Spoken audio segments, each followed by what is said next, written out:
So let's jump in, shall we? I want to talk about Star Wars in just a minute, but before I jump into Star Wars, I thought we'd cover what do we call it? The issue of the day, the issue of the moment. James Bond, the female. Well, first of all, everyone was saying we've got ourselves a new female James Bond, when that was never actually the case. All they did was reassign, and as I understand it, might only even be briefly in the film, the 007 code number to a female agent. Who's the actress? It's Lashana Lynch, who was in that great and wondrous Marvel film that everyone loved, that I always forget the name of. Is it Captain Marvelous? So, not off to a flying start, obviously. Hold on, just give me a second. I'm going to open up something important here that I need. Here we go.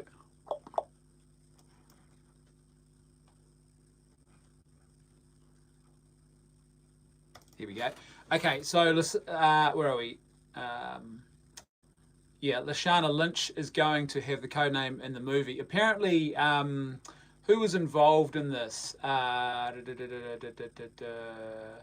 It was Phoebe Waller-Bridge, who was invited apparently personally by Daniel Craig to actually do some rewrites of the script and clean it up. By the way, this movie has all the hallmarks of a disaster written all over it, which is a bit of a shame, because I think that the Daniel Craig iteration of James Bond has been one of the best. But basically, it started a couple of years ago when he said that the last thing he wanted to do was actually come back and play another Bond. He was adamant that he wasn't going to play Bond, and then all of a sudden, I guess they must have offered him enough money, because apparently he's back to play Bond in this movie. And then you have, I think Danny Boyle was involved in directing at one point and writing, and then he quit over creative differences. As I understand it, we don't know for certain, but I believe he actually wanted James Bond to die at the end of this film. He had a plan for him to sort of, I guess, make a sacrifice of some kind. There was a creative difference over that point, and I guess a couple of other things, so he left. The project was supposed to be released, I believe, in October this year. It's been pushed back into next year. It was supposed to then be February. Now it's even later. I think it's April, possibly even later next year. So basically, this film has got a whole lot of big fat warning signs and red flags saying this ain't so good. Anyway, they've got Phoebe Waller-Bridge involved. Daniel Craig apparently got her involved to tidy up the script. Now, you might remember that name from that amazing, phenomenal piece of filmmaking in the Star Wars canon that was Solo: A Star Wars Story. She was Lando's robotic traveling companion, shall we call her. And anyway, so she's been involved in rewriting the script. Now, there was it was flying around the social media and news a couple of days ago that basically James Bond had been replaced by a female, that we're going to see a female James Bond. Well, that was not true at all. Instead, what they've done is that the 007 code number has been given to a female agent. Now, why is this all so very pointless? Well, basically, it doesn't mean a thing. So everyone who's saying this is an amazing milestone in the history of James Bond, as far as I'm aware, I think they've already had 2 female 00 agents. Wasn't 004 and 0013? Weren't they female agents? So I think they've already had female agents with 00 assignments. There's nothing new about this. They've given this new female agent the 007 number, but woo, wow. I mean, if you're a female, you must just be thinking, yes, we've reached the pinnacle of success and achievement in society now. They've given us 007 in a movie. Someone said the Gulbag says it's 0013. I think you're right.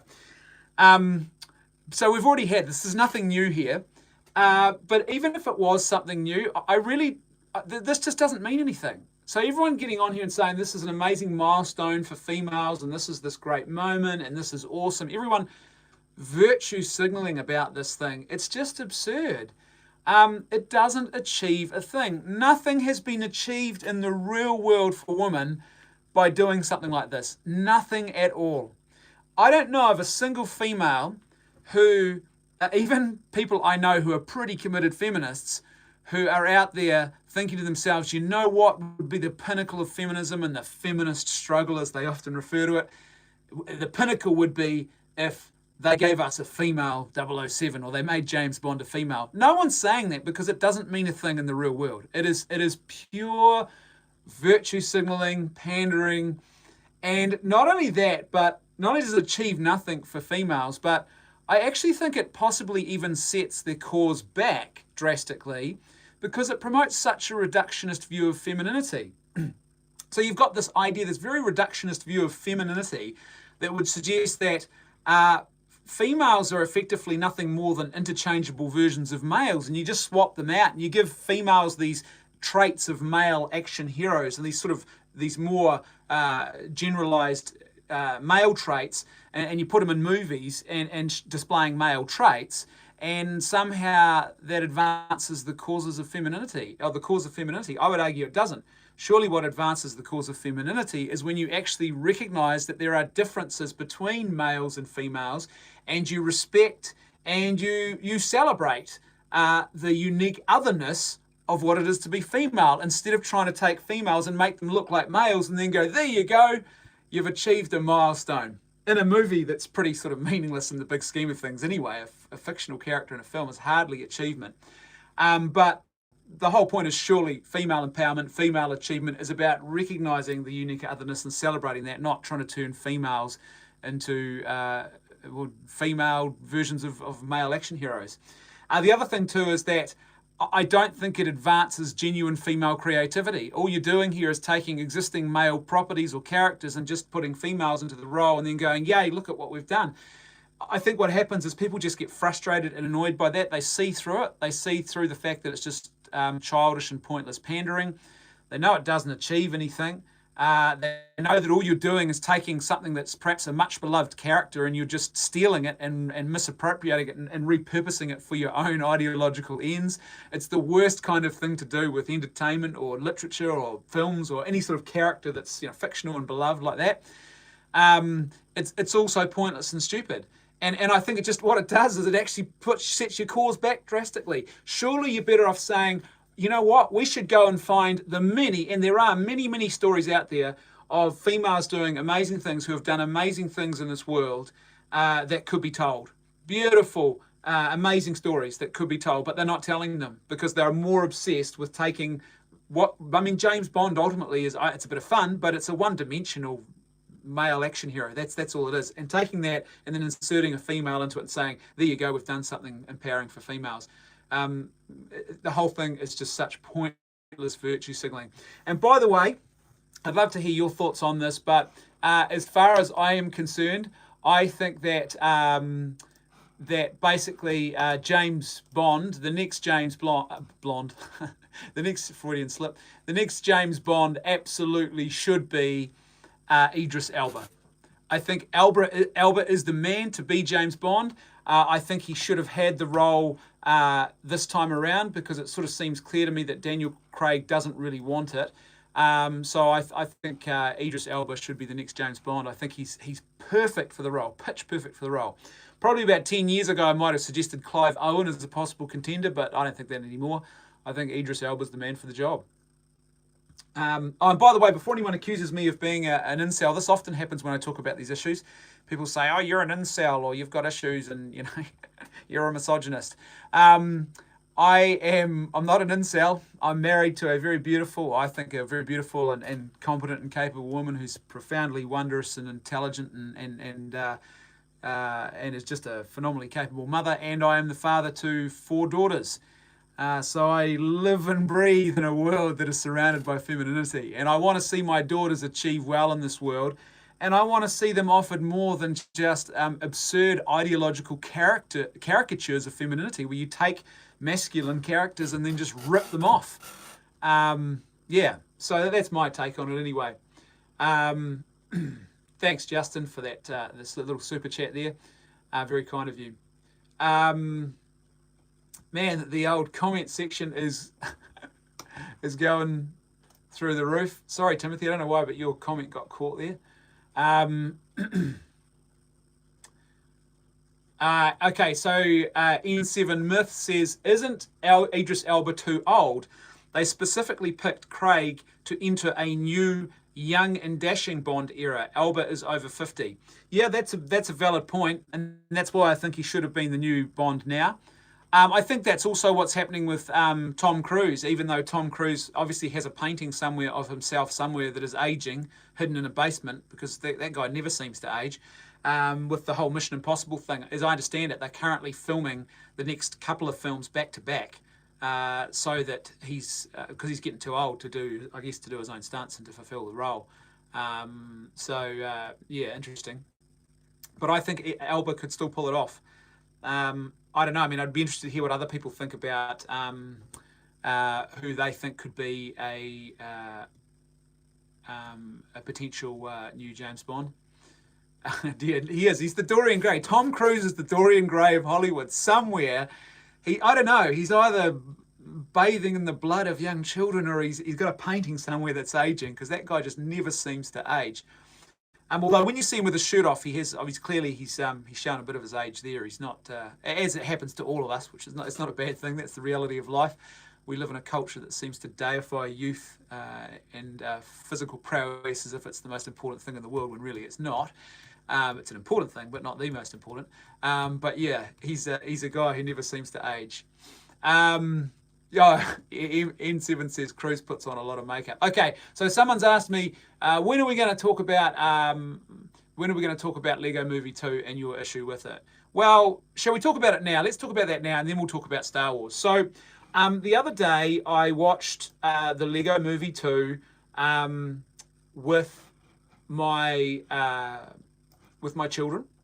And I would say overall, it was an enjoyable film. It wasn't terrible. It wasn't atrocious. But one thing that clearly stood out to me, and thankfully my children didn't pick up on it, because it's not so blatantly in your face that it's an issue that they couldn't avoid as kids.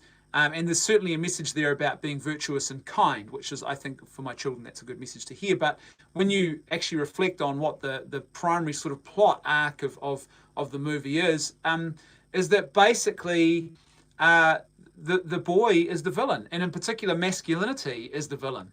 It's the whole idea of Rex Danger Vest is that's Emmett in the future, right? Emmett who has become toxic. And he's the villain. He's the bad guy. And then in the end, of course, they destroy him. He pulls a bit of a Back to the Future disappearing trick. And the whole point is that the world is saved by ridding this world in the Lego 2 movie of Michael Fassbender, someone says, is a possible Bond. Yeah, he could do it. As I thought maybe Tom Hiddleston could have done it at one point. I don't know now, but maybe. But basically, they rid the world. They saved the world by getting rid of Rex Danger Vest, and he's the bad guy. It's toxic masculinity. Because now this is the kind of thing, like I said, I don't think it's a major influencer. People sort of freak out about these things, about how much of an influence this sort of propaganda and idea is in a film. In this case, it's a bit more toned down for kids. It's not so blatant, they get it. I'm not so sure about how much of an influence this stuff is in people, shaping people's thoughts. I think this is more a reflection of a modern pathological dysfunction that exists in our culture when it comes to male-femaleness. That we look at men and we look at, but basically we look at the world, a certain group of people who look at the world and say that all of the problems in the world, or the primary problems in the world, they're caused by males. Or they certainly focus on excesses in masculinity, because masculinity can get into excess, there's no doubt about that, and usually when masculinity falls into excess, falls into vice, and evil things start happening as a result of the actions of males, it's usually around an excess of physical strength. They will try and dominate the world around them in some way with an unvirtuous use of their physical strength. Females, though, are not automatically virtuous by virtue of the fact that they're female. I'm raising 4 daughters right now, and I see this every day, and I love my daughters to bits, but, you know, They're human beings like the rest of us. So just like us males can fall into excess, and if we don't keep on top of virtue in our lives and working hard to be virtuous, then so it's the same is true for females. And females can fall into what you might call feminine excess as well. It's just the way they will try and dominate the world is a little bit different. They don't generally have the physical strength to rely on, so they tend to use their cunning and their guile a little bit more. They're a bit sharper in that regard. They will tend to manipulate people to try and dominate and take control of them. And so there's an equality here, if you like, in the fact that both men and women are capable of doing evil things. And both men and women, by the way, I've been preparing some research for a video just on this topic, a separate video. And I've been collecting information about incidents that have been happening over the last couple of years involving females where they've done some pretty horrific things, like including killing people. And it's fascinating the way in which they go about it. It's very different to when males do vile and awful things in the world. The way females do these vile and awful things, there's definitely a unique male-female dynamic in that. But females are not exempt from this idea of toxic behavior at all. But this movie doesn't reflect that. The Lego Movie 2 doesn't reflect that. It puts all the blame onto the boys. And when you think about the movie itself, though, it's kind of strange because, in actual fact, both of them really are at fault in some ways in what's going on. So she first of all turns up and destroys his world, and then he sort of retaliates in kind. But for some reason, all the blame is pinned on him, and it just, as I said, I found it really frustrating. It's as I said, a dysfunctional pathology and a view of masculinity and femininity, where instead of seeing the true reality that there's a male-female complementarity that operates in the world, we need each other. Males need females, females need males. As a male, I have certain strengths and unique giftedness that I bring to the world that is masculine in nature. But I also have weaknesses that as a male I can be prone towards certain things that it's sort of generally males are prone towards. Females bring their unique giftedness and strengths to the world as well that are different from mine, female giftedness and strengths, but they also bring their own unique weaknesses as well. And so we need each other. We need that complementarity of males and females. And when we have that complementarity, we are both at our best.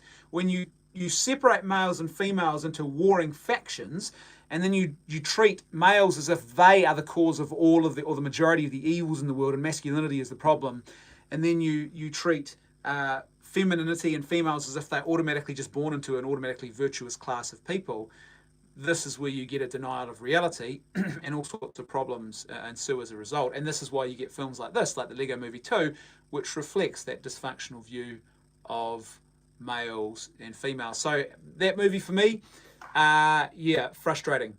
I don't want to talk on and on and on about male-female issues. I want to come back to at the end and talk about this Terminator Dark Fate, this new suggestion from the director of Terminator Dark Fate, that if you don't like his movie, then clearly you're a misogynist. But before I do that, let's talk about Star Wars and time travel in Star Wars. Flame Dance says, Left Foot Media, 4 daughters. You'll have a rough patch ahead of you in the future. It'll be a beautiful thing, mate. There's already plenty of challenges, but it's what I often call a beautiful cross. You know, parenting's not the easiest thing in the world, but there's great reward in it as well, even despite the challenges. Okay, so Star Wars and time travel. Yeah, Orange Man fan. Several people have already asked me, did you watch the Left Foot Media Productions video for episode 9? And yes, and that's why I want to talk about this today. For those who haven't seen the video, I highly recommend it. They've done another one of their prediction videos, this time for episode 9 of Star Wars. What do they think based on the trailer, based on what the information that's available, what do they think is going to happen in episode 9 of Star Wars? And I think they've made some pretty good predictions, and I think we're likely to see some of them come true. The concerning thing for me, and it's concerning for a couple of reasons, but I think it's concerning because they've actually made a pretty good case that J.J. Abrams and the Disney machine is about to insert time travel into the Star Wars trilogy, into the Star Wars movie universe. And if you haven't watched it, when we're finished here, go and watch the Red Letter Media Production video, because they present what I think are several pieces of pretty strong evidence. I'd heard this sort of idea floating around previously, but I thought to myself, no, that sounds like wild fan theories and conjecture. But Timothy Ross says women want men to stand up to them and for them. Yeah, I think they do. I think they want men to show that they have enough of a direction and a vision for their own lives, that that they are a person who is worth leaning on. You're worth being in a relationship if you know who you are, and you are strong in yourself, and you're not looking for someone to be your mum. I think most women, why is it that females are attracted to the bad boys? It's not because they want their lives imploding in a cycle of self-destruction. It's because the bad boys, even though their vision is wrong, have a very strong and assertive vision and direction for their own lives. And that's the appealing bit. So yeah. Anyway, back to Star Wars and time travel. So if I'd heard this theory a wee while ago, then I would have thought to myself, no, this sounds like just a fan fiction theory type thing. But what Red Letter Media, the evidence they present in their video, I looked at it, and the more they talked, the more I thought, oh no, I think they're making a pretty sound case. And the more they talked, the more I thought, I think they're going to try this. I really think they're going to try this. So if they do, and this is a big if, it doesn't matter how they do it. I think basically it will do irreparable harm to the Star Wars fan fiction that Disney is creating. We'll talk more about that in a moment. But this tribute fiction, if you like, where they've taken George Lucas's creation and done what they want to with it. Yeah, someone's pointed out, who was this that's pointed this out? Synonyms 52. They hired the writer for episode 9, and it was the same dude from Batman v Superman. I'm having Martha PTSD. Now, those who've watched my review of BVS know that I actually like the Ultimate Edition of that film. It's got its weaknesses, but I actually like the film. Yeah, there are problems with it for sure. But I worry about that writer. I do, and his involvement in a Star Wars film. This is the thing that it seems clearer and clearer to me, that you can't just throw any sort of creative person at the wall and hope they stick when it comes to creating certain types of movies. So you look at someone like Rian Johnson, and everyone sees, someone says, do not speak ill of BVS. You look at a movie like Looper by Rian Johnson, and you look at Looper, and so Garrett has said, breaking news, Star Wars Episode 9 scheduled for reshoots. Martha is their safe word. Yeah, it's true. But I understood what the writer was doing there, and I thought it makes sense in the Ultimate Edition. The theatrical release where they butchered half an hour of that film really ruined it. But anyway, so look at Rian Johnson with Looper. You look at the film Looper, and it's a fairly enjoyable, it's in my collection, it's a fairly enjoyable piece of science fiction creativity. And a lot of us saw that, and then when we heard that he was involved in Star Wars, we thought, great, this sounds like a really good fit. Young, inventive, innovative, creative director. Put him on Star Wars, it'll be awesome. Well, it turns out you can't just throw anything at the wall and have it stick. And with Star Wars, I think the same is true. I think you've actually, because when Rian Johnson got onto Star Wars in The Last Jedi, it was a disaster. He clearly wasn't the right fit for that at all. So in order to make things like this work, you've got to have the right creative people involved, I think. And so I don't think, to me, it doesn't matter which way they do it. If you insert time travel into Star Wars movies, you're going to have serious problems. Now, yes, I know that around the extended canon, there's around the edges of that in the past, there has been time travel, and most recently in the sort of more mainstream is Star Wars Rebels, where we had that episode with Ezra and the sort of the portal thing. But I would say they are still, and I'm assuming I'm not alone in this, we tend to treat those things, I think, as the sort of an unwritten rule, that those things, the cartoons, maybe the novels that might have featured elements of other things, that there's sort of an unwritten delineation between those and the actual trilogies, the movie universe, if you like. And those things are sort of seen almost like the experimental aspect of Star Wars, and the sort of, well, this is kind of cool, and imagine what you could do, imagine what if, and you sort of take things to a bit more of the extremes, but the movies themselves sort of hold more of the stable canon, if you like, if you want to call it that.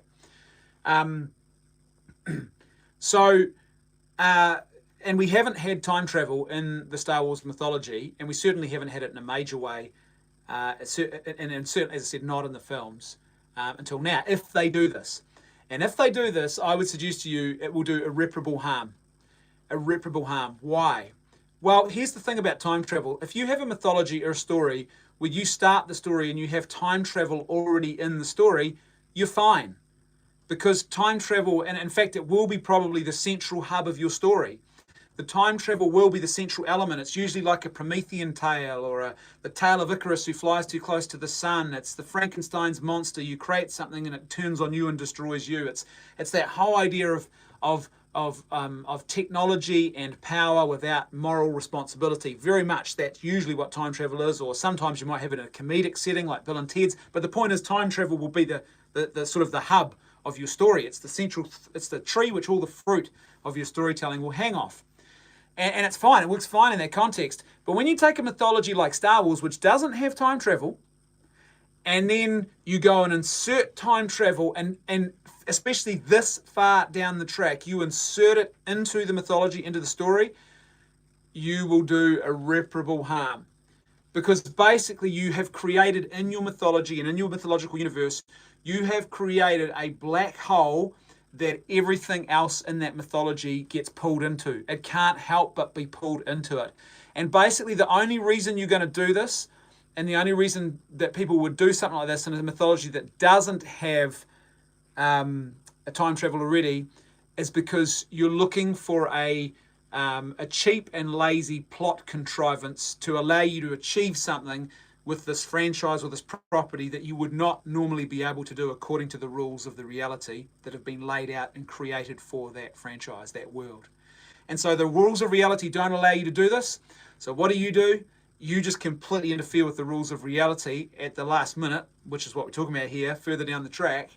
And then it becomes the plot contrivance. And I can see why Disney want to do this. It makes a lot of sense. I think everyone knows they've been desperate to get their hands on those original trilogy films. They've been desperate to get their hands on characters like Darth Vader. Basically, anyone in a mask is gold for them because they don't have to do any anti-aging. They don't have to find an actor who looks like the person. They just stick someone in a mask. And as long as they get a good voice actor, they're away laughing. And it's gold. It's just, I think for them, I think everyone who's been predicting this for a while now is right, that they've been desperate to get their hands on the original trilogy because that's where the meat and potatoes of Star Wars is. That's where the real success of it came from. And so this would allow them to do that. They could have Darth Vader. They could have movies with Darth Vader again if they create time travel. They use the contrivance of time travel. It's a money spinner. They can start spinning off more Darth Vader toys. It's like they know there's something, there's gold in them there hills. But it would be a disaster because basically the moment you introduce time travel into the plot of Star Wars, the Force really becomes quite irrelevant. I mean, it already lost a lot of its mystical ethos and wonder, if you like, with the prequels when it was all about midichlorians and it was reduced to sort of like a genetics thing. But it becomes irrelevant if you introduce time travel because all of a sudden it's just a matter of being able to travel somewhere and defeat or change history so that even a powerful Force user is defeated in a sense. They can't, the classic example was saving Ahsoka Tano from Darth Vader. It basically, and I guess an even more troubling of all than that is the fact that not only does the Force become largely irrelevant, but so does now every defeat, every battle, and particularly every sacrifice. Because the whole question then becomes, well, why didn't so-and-so, pick a character, travel back in time or use that power 10 movies ago or 2 movies ago? That's what happens. So if you don't start with time travel and you insert it later, it becomes this sword of Damocles that ends up just destroying everything. It's like a blunt instrument. It's not a scalpel where you can sort of finally, cut your way through one movie and it won't affect anything else. The whole nature of the universe changes. And I think it would be an absolute disaster for Star Wars. But having watched Red Letter Media, I'm really worried that because the case they present is pretty sound, that they're going to try it. Go back and save Akbar. Yeah, that's right. Save him. But that'll be the thing, right? It seems to me that this will be the retcon divisive preference now. And what it does, it's interesting. It creates a universe, even if they try and create like a parallel timeline, like they've done with Star Trek, where you create two timelines and you say, we're going to carry on down this one. In some ways, that could be better for Star Wars and Star Wars fans. You could just say, well, that's the parallel timeline. We don't really, that's not legit. It's their version of Star Wars. And they could actually, and we could all finally admit what we all know to be true, that they're creating their own version of Star Wars. It's not Star Wars proper as created by George Lucas. This is their imagining of a Star Wars world made in their own image. And this is something I want to talk about. A couple of people have asked me, did I see David Stewart's video, which was quite good, he released a couple of days ago, talking about the fact that Disney is now making fan fiction. They're not actually making Star Wars, they're making Star Wars fan fiction. And I think he made a pretty robust argument in favour of that case, and I tend to agree with him. And he makes the really excellent point that basically the creator of a property is effectively like God. They create these characters that don't exist in the world, they bring them into existence, and they are inextricably linked to that person. But as soon as you remove the original creator, George Lucas, and you have someone else who takes over, you've now got someone else interpreting or creating their own thing that's not the same thing. And he used the example of the band Metallica. Let's say you went to a Metallica concert and Metallica had sold their name, Metallica, to another group of people, and they turned up and it wasn't any of the band members from Metallica. They just had the name. And it doesn't matter how impressive looking they are and what they do, it's not Metallica. And I think he's right, that what you've got here is this fascinating situation where we are now seeing, I guess, more and more the corporatization of artistic endeavor and creativity. And so corporates now sell characters and artistic creations as properties that other people just take over, as if there's some sort of going concern, or I'm buying into a franchise. You know, I want to be a McDonald's manager. I'll buy myself a McDonald's restaurant and start making McDonald's burgers. But that's not what art is. And that's not what creativity is. And that's not how it works. And I think Dave's right, that basically they are creating a fan fiction. So at least if they go a time travel and they would have split off into a different timeline like they did with Star Trek, at least we could then say, okay, great, that there is a completely different timeline. That's your, whatever it is, your Disney tribute fiction, your Disney fan fiction to Star Wars. This other one here, though, and I think probably people could quite happily say, I think this ended at Return of the Jedi, and we'll leave it there, thanks very much. We'll pretend those other little missteps along the way didn't happen.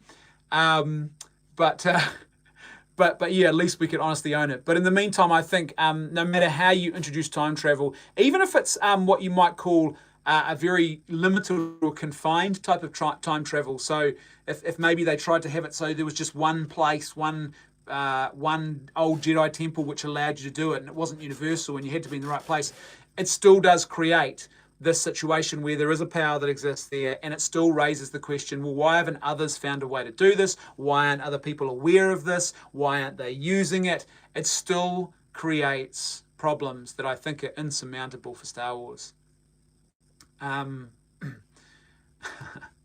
Max Johnson says Metallica sold out after Cliff Burton died. A couple of my mates in high school were big Metallica fans. I was always a trooper. I was an Iron Maiden fan. I love Iron Maiden. And so I was a trooper, whereas my mates were diehard Metallica fans. I don't know what it is about. Metallica are great, but I always like Maiden better. Now,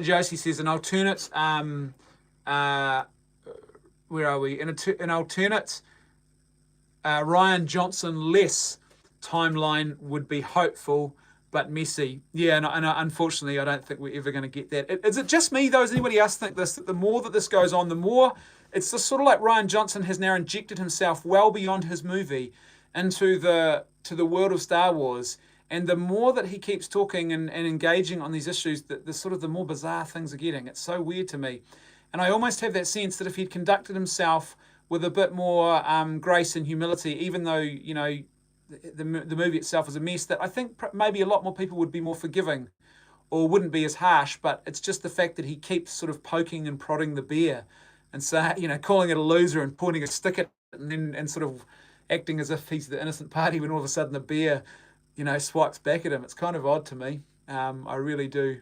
If there's something to be said about humility, there's something to be said about the importance of humility and striving for humility. Here we go. So synonym, this is a good comparison. So Synonyms 52 says exactly, no one is mad at Ron Howard. I mean, aside from the fact that how can you ever be mad at Ron Howard? Who doesn't remember Happy Days? But yeah, it's right. Ron Howard has not conducted himself in the same way as Rian Johnson at all. And I think that's only made the problem worse. And yeah, you're right. So Daniel says gratitude for the legacy would be nice. I agree. I think that's one of the big problems they've got now is there's this sort of arrogant hubris. Like, we bought this property. We can do what we like. It's this weird, it's so politicized too. It's very, very weird. It's this whole idea of looking down upon the existing stories, the existing fans, and all that history that's gone before. G.K. Chesterton once said that, what did he call it? He said, tradition is the democracy of the dead. Tradition is the democracy of the dead. It's the way that those who have gone before us still get to have their contribution in our present day. So tradition is that lineage we inherit. And I think it's true here, an artistic endeavour as well. With Star Wars, that the old trilogy, that old Star Wars, it's like the voice of the dead, it's the democracy of the dead, it's their part of the tale. And to sort of write that all off and to say, well, it doesn't mean anything, or it was outdated, or it was misogynistic, and all these other absurd claims, and to look down on it, is quite frankly, it's absurd. Yes. Yeah. So Jules says, how do you go into a multi-billion-dollar franchise and trilogy without a plan? How? Yeah, I agree. That was a big problem, right? No clear creative direction here, no coordination, death by committee in the worst kind of way. If you want to have a committee get out of control, you basically have unaccountable members of the committee, and that's really how they made this trilogy. Rian Johnson is effectively operating under his own steam. There's no sort of clear overarching thing going on here. And also J.J. Abrams, I think to me, I was thinking about this the other day because I'm planning a video soon about Steven Spielberg and his contribution to film. It is phenomenal. And a lot of people used to talk about J.J. Abrams being the new Spielberg, but in actual fact, he's not. He really isn't. He's not even close in that ballpark. And so I think the warning signs were there with Star Trek that J.J. Abrams wasn't probably the right man for this role, but he initially seemed like maybe he would be. And there were some people who were pointing out how Star Trek had become more Star Wars-like under J.J. Abrams, so maybe that was a sign that he was going to be good for Star Wars. But again, you can't just throw anything at the wall and hope that it sticks. It doesn't work that way. And it turns out that no, he really wasn't the right person for the job. Okay. Right. So let's finish up before we have a bit of discussion to close out the day. Let's talk about Terminator Dark Fate. And are you a misogynist because you don't like this film or you have concerns? I want to read you an article that appeared on IndieWire. And Tim Miller, here's the headline. Tim Miller says Terminator Dark Fate will scare the F out of misogynistic internet trolls. And as soon as I saw this headline, I thought, oh no, they've stuffed up another Terminator movie, and Feminator. They've stuffed up another Terminator movie, and now they're already trying to make excuses before it has been released. Here's what he says in the article. This is from July the 10th, so it's about a week old. Major movie franchises such as Ghostbusters and Star Wars have been targeted by misogynistic internet trolls in recent years for prominently featuring female characters in leading roles. Well, really, that's not the issue there, is it? The real truth is that they've been targeted, particularly Ghostbusters, because it was a terrible film. As I said from the very beginning, put all males in that film, and it's still a terrible film. Nothing changes. It's got nothing to do with masculinity or femininity, everything to do with the fact that was just a terrible film.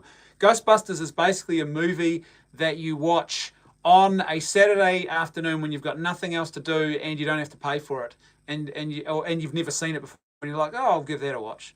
That's it. You wouldn't pay for it. You wouldn't go to it. It was not. It was very bland. But this is how they preface things, that it's all about misogyny rather than what's really wrong with the films. James Cameron's Terminator franchise has long been dominated by one of cinema's greatest female characters, Sarah Connor. Now, this is interesting because the writer of this article clearly didn't think through what they are writing here. So first of all, they suggest that it's about misogyny when people attack Star Wars and Ghostbusters. But then they go on to say that basically the fan base, which is predominantly male for the Terminator franchise, loves Linda Hamilton as Sarah Connor. They love Sarah Connor, the female action character. And you would also add Ripley and Aliens to that as well. Same fan base. They love that character. Why? Because it's a well fleshed out character, well written, and a good movie. That's why. That's the difference. And they still don't connect the dots and realise, they don't stop to ask themselves, the author of this certainly hasn't seemed to stop and ask himself, why is it that this group of people who are supposedly acting based on misogyny hate Ghostbusters and The Last Jedi, but absolutely love Sarah Connor in Terminator 2 and consider it to be one of the best action movies ever made? Why?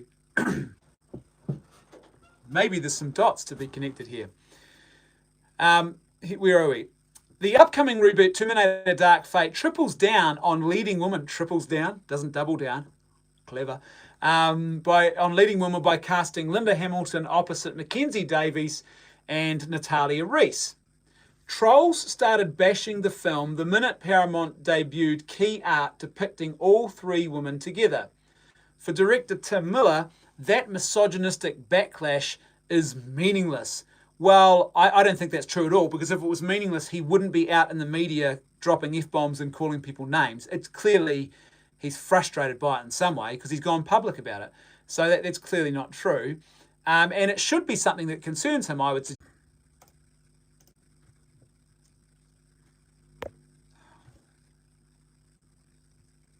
Here we go, we're back in business. Sorry about that, folks. Don't know what happened there, but it dropped off again. Bit of a bad day for live streaming. But anyway, where were we? He should be concerned about that. For director Tim Miller, that misogynistic backlash is meaningless. Miller, who broke out in Hollywood after directing Deadpool, recently spoke with Variety ahead of bringing Terminator Dark Fate to Comic-Con later this month. The filmmaker said Mackenzie's cyborg character Grace will be enough to get misogynistic internet trolls shaking in their boots. Why? Why? Why? Sorry, folks, if you're having lag issues, maybe just hit the refresh. I dropped off for a second and then I've come back. Apologies. Okay. So, why? If you know anything about internet trolls, they thrive on that kind of stuff. Trolls started bashing. Where were we? So, if you're at all enlightened, notice that bit of psychological priming there. So, if you are at all enlightened, in other words, if you don't agree with me, you are unenlightened. That's typical sort of arrogant, condescending talk. If you're at all enlightened, she'll play like gangbusters. That dame is going to be great, like gangbusters. If you're a closet misogynist, if you're a married father of 4 daughters who thinks this movie looks weird, clearly you're a misogynist. She'll scare the F out of you. What is it with... We're not werewolves, we're not squirrels, we're werewolves. Okay, where were we? If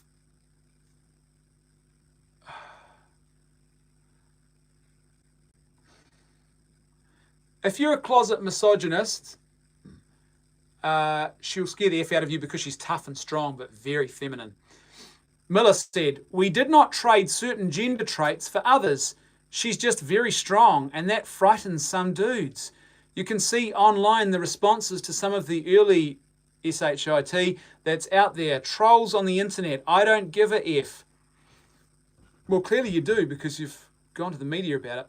Paramount's official trailer for Terminator Dark Fate featured no shortage of female characters being total badasses. Yeah. Oh, man. The highlight of the clip features Hamilton's Sarah Connor firing a bazooka in order to defeat an evolved new Terminator cyborg played by Gabrielle Luna. Which, by the way, I don't think that was the highlight of the trailer either. While Dark Fate also features the return of franchise veteran Arnold Schwarzenegger, the focus is on a new generation of female characters. Dark Fate marks Davis's first leading role in a major studio action movie after having small supporting roles in Denis Villeneuve's Blade Runner 2049, which, by the way, Blade Runner, phenomenal film. I love that movie. And Ridley Scott's The Martian, also another good movie. Miller said that Davis's character, Grace, plays the protector role in Dark Fate, similar to Kyle Reese in the original film. The main difference is that unlike Kyle, Grace is also a cyborg. This is not new though, Tim. When I read that comment, I was kind of surprised because this is not new. Has he forgotten Terminator Salvation, where you already have a cyborg playing a protector role? Like this is the problem. This is why people look at Terminator Dark Fate and what's on offer and they go, this is yet another flawed addition to a franchise that probably should have ended a while ago, but is still going. At least if you're going to add more films, at least add well-written films, not ones that are just ripping off existing ideas. Let's insert female characters into roles that were formerly male, and we'll copy characters and concepts from previous films, and then we'll act like it's all original and we're doing something amazing here. It's a painful life, and they're scarred and take a lot of drugs to combat the pain of what's been done to them. They don't live a long time, Miller said of the character. It's a very sacrificial role. They risk death to save others. So are you suggesting, Tim, that that's a very feminine trait, perhaps? That it's the trait of motherhood, even, one might say. And from the very first suggestion, it was always a woman. I wonder why. I hope that wasn't just because you felt that you had to meet a quota, but because perhaps you recognised instinctively that sacrificial, self-giving act of motherhood is unique to the feminine genius, so of course it was going to be a woman. We had to look for someone who has the physicality, but I'm very sensitive to the actors. I didn't just want a woman who could physically fit the role, but emotionally as well. Mackenzie really wanted to do it. She came after the role. She worked harder than anybody. Paramount Pictures will release Terminator Dark Fate in theatres nationwide on November the 1st. Basically, here's what he's doing here. I think he has an inkling, or that maybe they have an inkling, that the fan base is not on board with what they're doing. There's suspicion that this is actually going to be any good as a film. And so what he's trying to do now is he's trying to appeal, which is a really bad strategy, he's trying to appeal to, I don't know, the more woke demographic, for want of a better phrase. Maybe we can get them in through the door and they'll buy some tickets if we try and convince them that this is an act of feminist empowerment and that you're supporting the sisterhood if you go and see this film. Because really, this is an absurd thing to do. Like, to turn on your fan base like this, your primary fan base, is absolutely absurd. My friend Sam just sent me a message saying he's just come out of the new Lion King remake. It's almost a shot-for-shot remake. But this is absurd. So Tim Miller, I don't know what you're doing, mate, but it is not a good strategy. Not a good strategy at all. And as I said, the only reason I think he's doing it is because he's desperate to have people come and watch the film that maybe otherwise wouldn't, because maybe he knows the movie is not actually as good as he's trying to claim it is here. Alrighty, let's round it out with a bit of conversation. Let's have a conversation, shall we? Some conversational intercourse. Synonyms 52 says, Tim Miller's just like that. Bit of a nutter. He basically played himself in Silicon Valley. She will frighten she will frighten dudes. Did he just quote Rian Johnson? To be honest, SJW Terminators are pretty damn terrifying. Well, that would be, wouldn't it?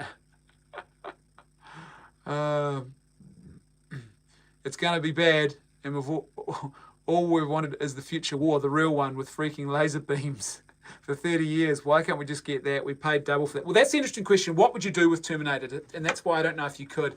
I think the thing about the Terminator films was always the time travel thing was always interesting, and the paradox they created. So that was always an interesting component of it. But it's really, in many ways, it's James Cameron in particular when the second one really takes it to that new level of that almost distrust in technological advancement, that it wasn't going to be a technological utopia that we would have, that it would turn on us. And I think the thing is that the future aspect of it was never really the big focus of the films, was it? It was the here and now. It was always this idea of fate, and can you stave off fate? Can you chart an alternative course? In the end, it came down on a pretty pessimistic note, I think, and effectively it suggested that the whole idea of no fate but what we make from Terminator 2 was rubbish.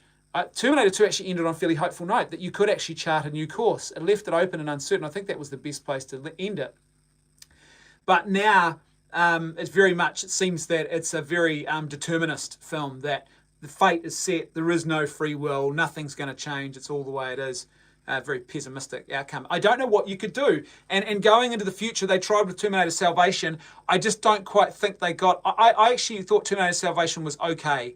I just don't think they got everything right about that film. And the world looks so very different from what we were expecting to see, I think. I don't know what else. What else do you think you could do with the franchise? Are you the legal guardian of Carl Beach? Nigel Jones says, Kiwis got stiffed in the Cricket World Cup big time. Yeah, we did. Why in a World Cup final can't you have two teams that actually draw? You need a winner in a semi-final because you've got to play a final match with two teams, but you don't need a winner in a final, so why not have a draw? Both teams. It was absurd. But anyway, our boys played really well.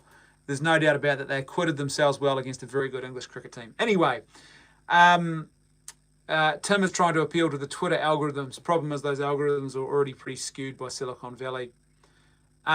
Jules says what you could do in Terminator is you could show the conclusion. Everything else has been done to death. End it properly. So what do you mean, Jules, though? What would be your idea of the conclusion there? Is it the conclusion like they leave it open, that the future has been saved, the war has been staved off, or is the conclusion that they have to fight a war in the future and end and actually go into the future? The nuclear war happens and then they conclude it there. What do you think, Jules? Tell me what you mean by that. Yeah, so someone's asked me, did you hear about the rumours of a new Matrix film with Michael B. Jordan? Has Hollywood done nothing creative for the last decade or two? Because it's starting to feel that way to me, that there's nothing new that they're capable. Sadako24 says, Terminator 2 was optimistic. The unneeded sequel spoilt it. And I agree, and it seems that as they've got worse, right, Sadako? They seem to have got worse and worse what they're putting out there. And it's just, again, I think it's this problem. I talk a lot about this. We don't have an overarching narrative in our society anymore. We don't have an overarching big story. And religion used to be the big story. And so our little stories, we always understood things. They were always grasping at that big story. And they had meaning as a result. And now, because there's no big story, especially not in Hollywood, they've got no big story. It's all just relativistic. It's all just, or the autonomous self-choosing individual is the greatest good. And so they don't know how to tell good stories. And so all they do is they go and rip off other people's stuff and then just insert themselves into those films. Yeah, it's just absurd. You could cut out the Mexico stuff out of Terminator 2 and make it a tighter script. It's not really necessary. Great movie though. So nice try, said that. I don't know. I think it's pretty good. Maybe you're right. I don't know if anybody's seen the director's cut of Terminator 2. I used to have that. I don't think I still have, but I watched it and I wasn't as impressed actually. People used to rave about how good it was. I thought the theatrical version was actually better, tighter. Normally the James Cameron's director's cuts are a bit better. I think Avatar's director's cut was better. There's some scenes on Earth before he leaves, which I thought would have been quite important to have in the film. We need to see John Connor win. That's all we want to see. Now that's interesting. Why is that? Why is it that as human beings, when we hear a story like this, we want to see justice prevail? We have this overwhelming desire for a just conclusion to the story. We want John Connor. We want the goodies to win. We know it's supposed to be that way, right? And it's very unfulfilling. Jules says this. Jules replied to my question when I asked, well, what do you think that conclusion would look like, Jules? Jules has said, no, John Connor wins. Not this woman, not some machine, John Connor.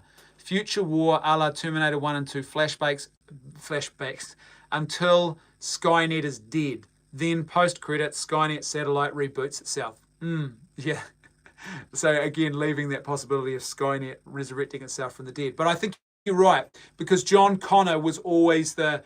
Funnily enough, it's John Connor and it's Sarah Connor. There's an interesting little subplot or a theme, if you like, in those Terminator movies, that the importance of motherhood and hope, even under difficult circumstances. She's a solo mum. She's on her own. She has this baby. This baby that she's having is really important. It's actually quite a strong and important theme in these films. And in a dark, gloomy world with this pessimistic future, by having the child, she will save the world. That's the whole theme. And so you need to see that brought to its conclusion, I think. And it certainly is a counter to an article I was reading the other day in our media here in New Zealand, where there was some couple who are boldly declaring that they're the most caring and loving people in New Zealand because they've decided to go childless for the sake of the planet. They're not going to have kids, and apparently that makes them the most ethically responsible people in New Zealand. Until you stop and do the maths and realise that in actual fact, it'll be people like me who are having kids our kids are going to end up paying tax to keep their healthcare looked after in their retirement and things like that. And you realise, it's not so selfless after all, is it? Someone else is picking up the tab. But the Terminator movies really speak against that sort of pessimistic view. And even in the midst of the darkness, there was that sort of hope, and that's where Terminator 2 ended it. So yeah, John Connor, we want to see his conclusion. You've got to, and you can't make him an evil dude. Was it Genesis where they made him into a villain, which I thought was stupid. Brendan, what are your I've been asked here, Brendan, what are your thoughts on the possible Quentin Tarantino Star Trek film? It could be great. I agree. I think Tarantino, for certain faults that he has, man, the guy can write a script. I was watching something the other day. I was reading something the other day about this. And who was it? Someone was talking about it, an actor who's worked with him several times. It basically said, when you turn up on a Quentin Tarantino film, you don't ad-lib, basically. He has already done that. In fact, this particular actor was told, because he started sort of ad-libbing a part, and Tarantino said, what are you doing? He said, I've already done that. That's what I want you to act. I want you to say what's written. I've already done all the ad-libbing and the figuring out. So he's a very, very talented writer of dialogue. And so in a Star Trek film, and there's plenty to go off because you've got the straight man Spock, and you've got Kirk, who's the rogue, and you've got enough diversity of characters there to actually create the sort of interplay that Tarantino would actually be really good at creating. If it becomes a Tarantino-esque, I don't know, gang movie in space, Pulp Fiction on board the Enterprise, bring out the GIMP, there's going to be a problem. But I think that it could be quite good. I think certainly for the dialogue and the characters you've got on Star Trek, you've got this array of characters who are so diverse that when they get together in an ensemble way, you have plenty of scope for comedic wit and sharp dialogue. And Tarantino would be ideal at that. I think so. Where are we? Warren Raw says, Brendan, great videos, brother. I'm so sick of the destruction of Star Wars and all of our favourite pop culture by idiot SJWs. I think to me the problem is they genuinely see themselves as building a brave new world, and they think they're being more compassionate, and they think they're helping, and they think that this is the way to go. It's not. And that, I guess that in some ways makes it more of an issue and more dangerous, because it's one thing to deal with someone who is very malicious. It's another thing to deal with someone who genuinely believes that they are doing good work and have embraced major error.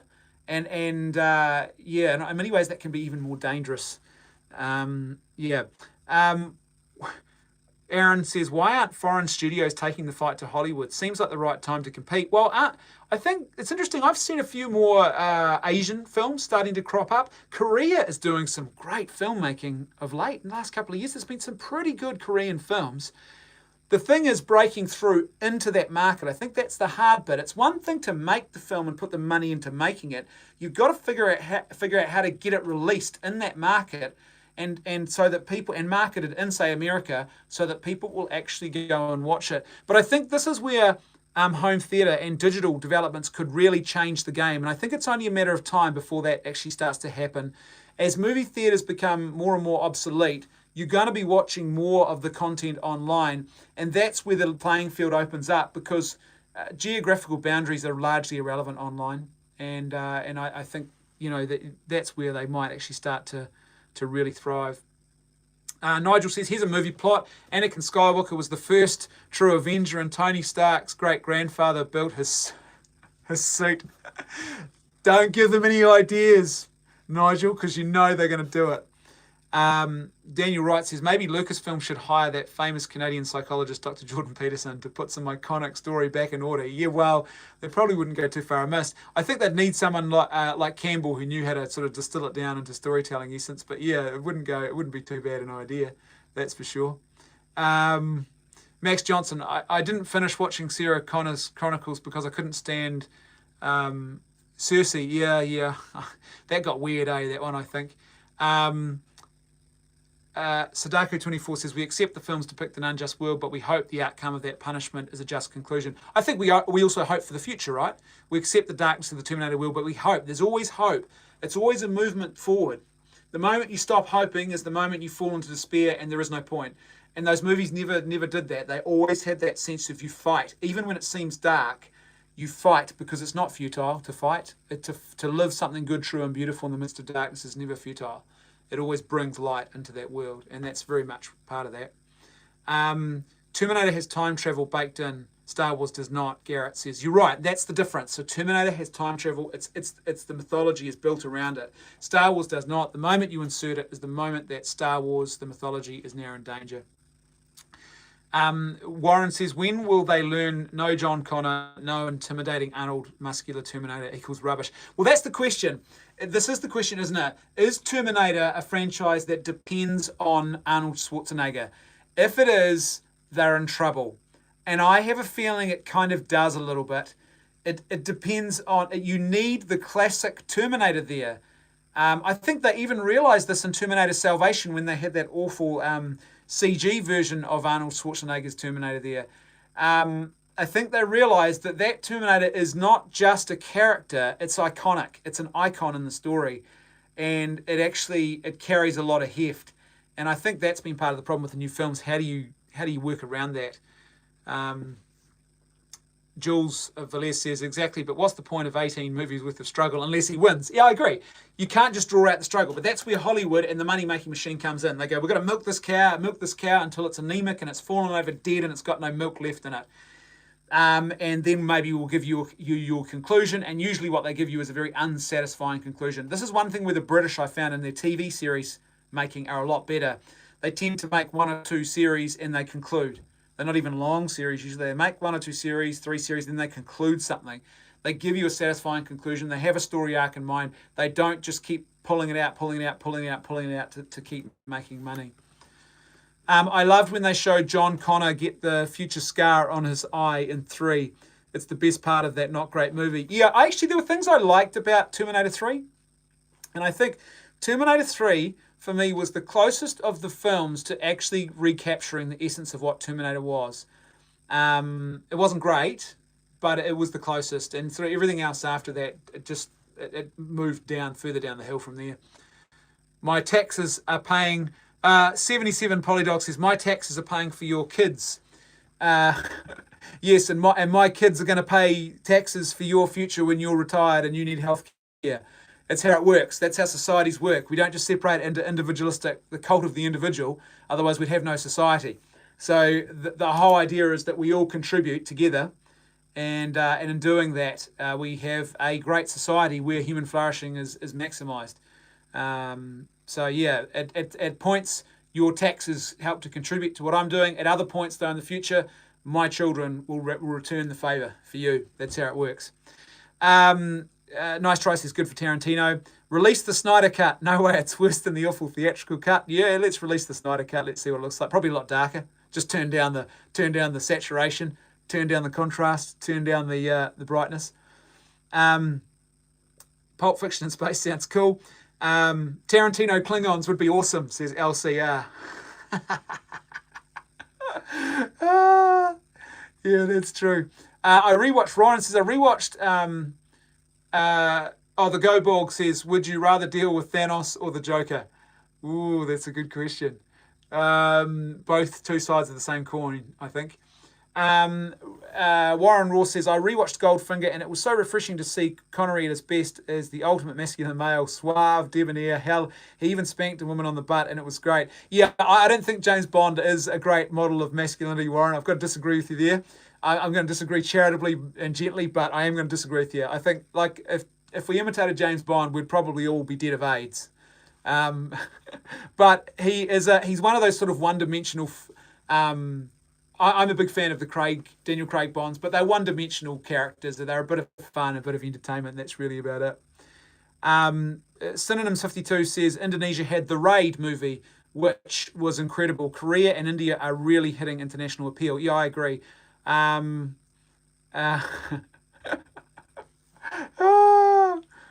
sorry, just laughing at one of these comments. Major studios should get together, says ActionCom, and agree to put a moratorium on reboots, remakes, and old sequels for 10 years. Well, that's an interesting idea. Why not? Maybe that's something to discuss in a future episode. Okay, John wins. How do we continue? Says John Edwards. See June. Josie says Asian cinema doesn't fall prey to the American identity politics in films. They have their own authentic cinema. LCR says Samuel L. Jackson as a Klingon. Perfect. It would be. Say it again. Jules says Jules is out. Good night from Miami. See you, Jules. It was good to have you again on the live stream. Aaron says Asian studios should start advertising in the West, raise some awareness. We don't get any marketing. Yeah, well, that's a good point. I've often had to go looking for those films to actually find them.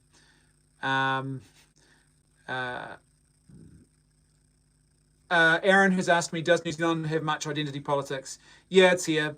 It's definitely here. I think it's everywhere in the West because it's the thing that sort of fills the void now for a lot of people. If you don't have a good framework of reality, identity politics has sort of become the dominant voice.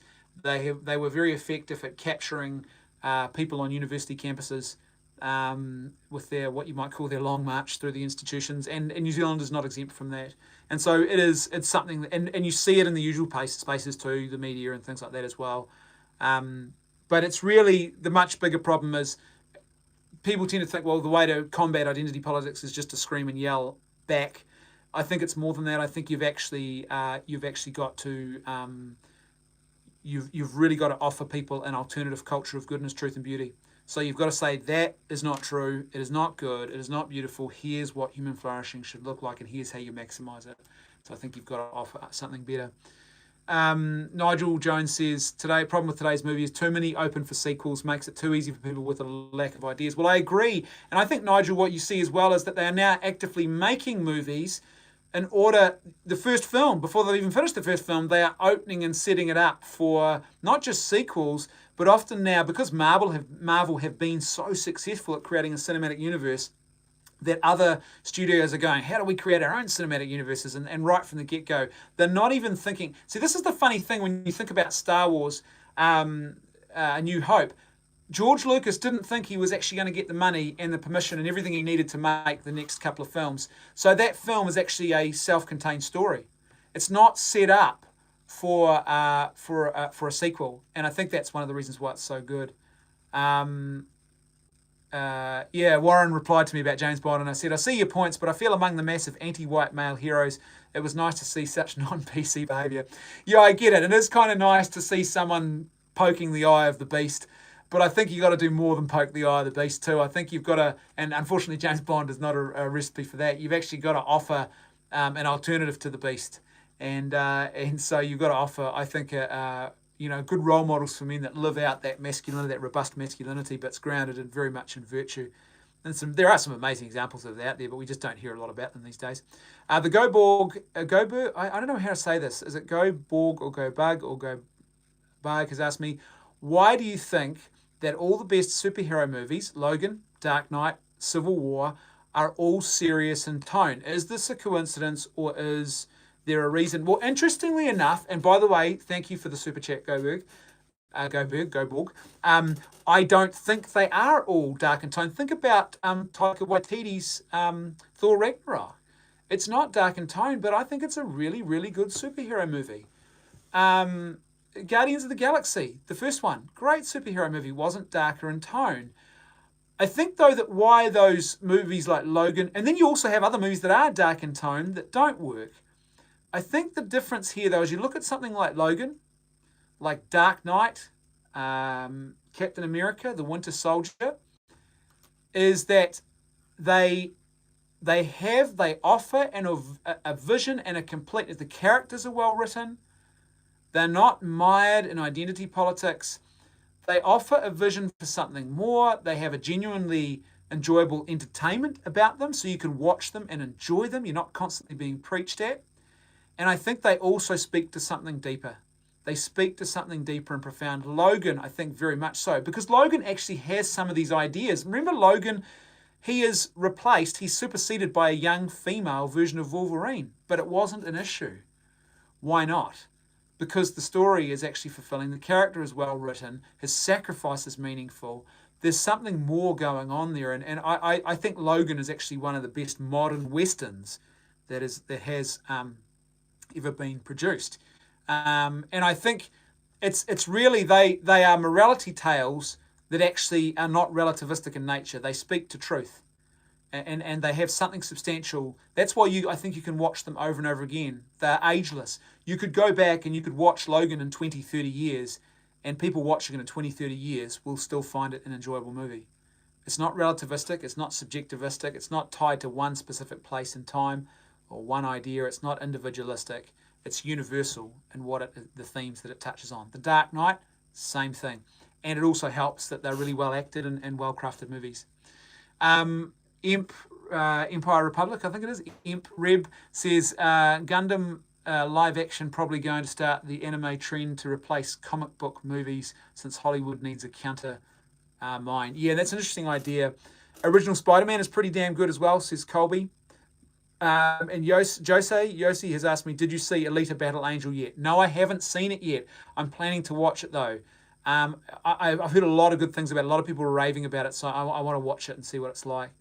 Aaron says Lucasfilm is apparently opening an Australian studio. Have you heard anything about that? No, I haven't.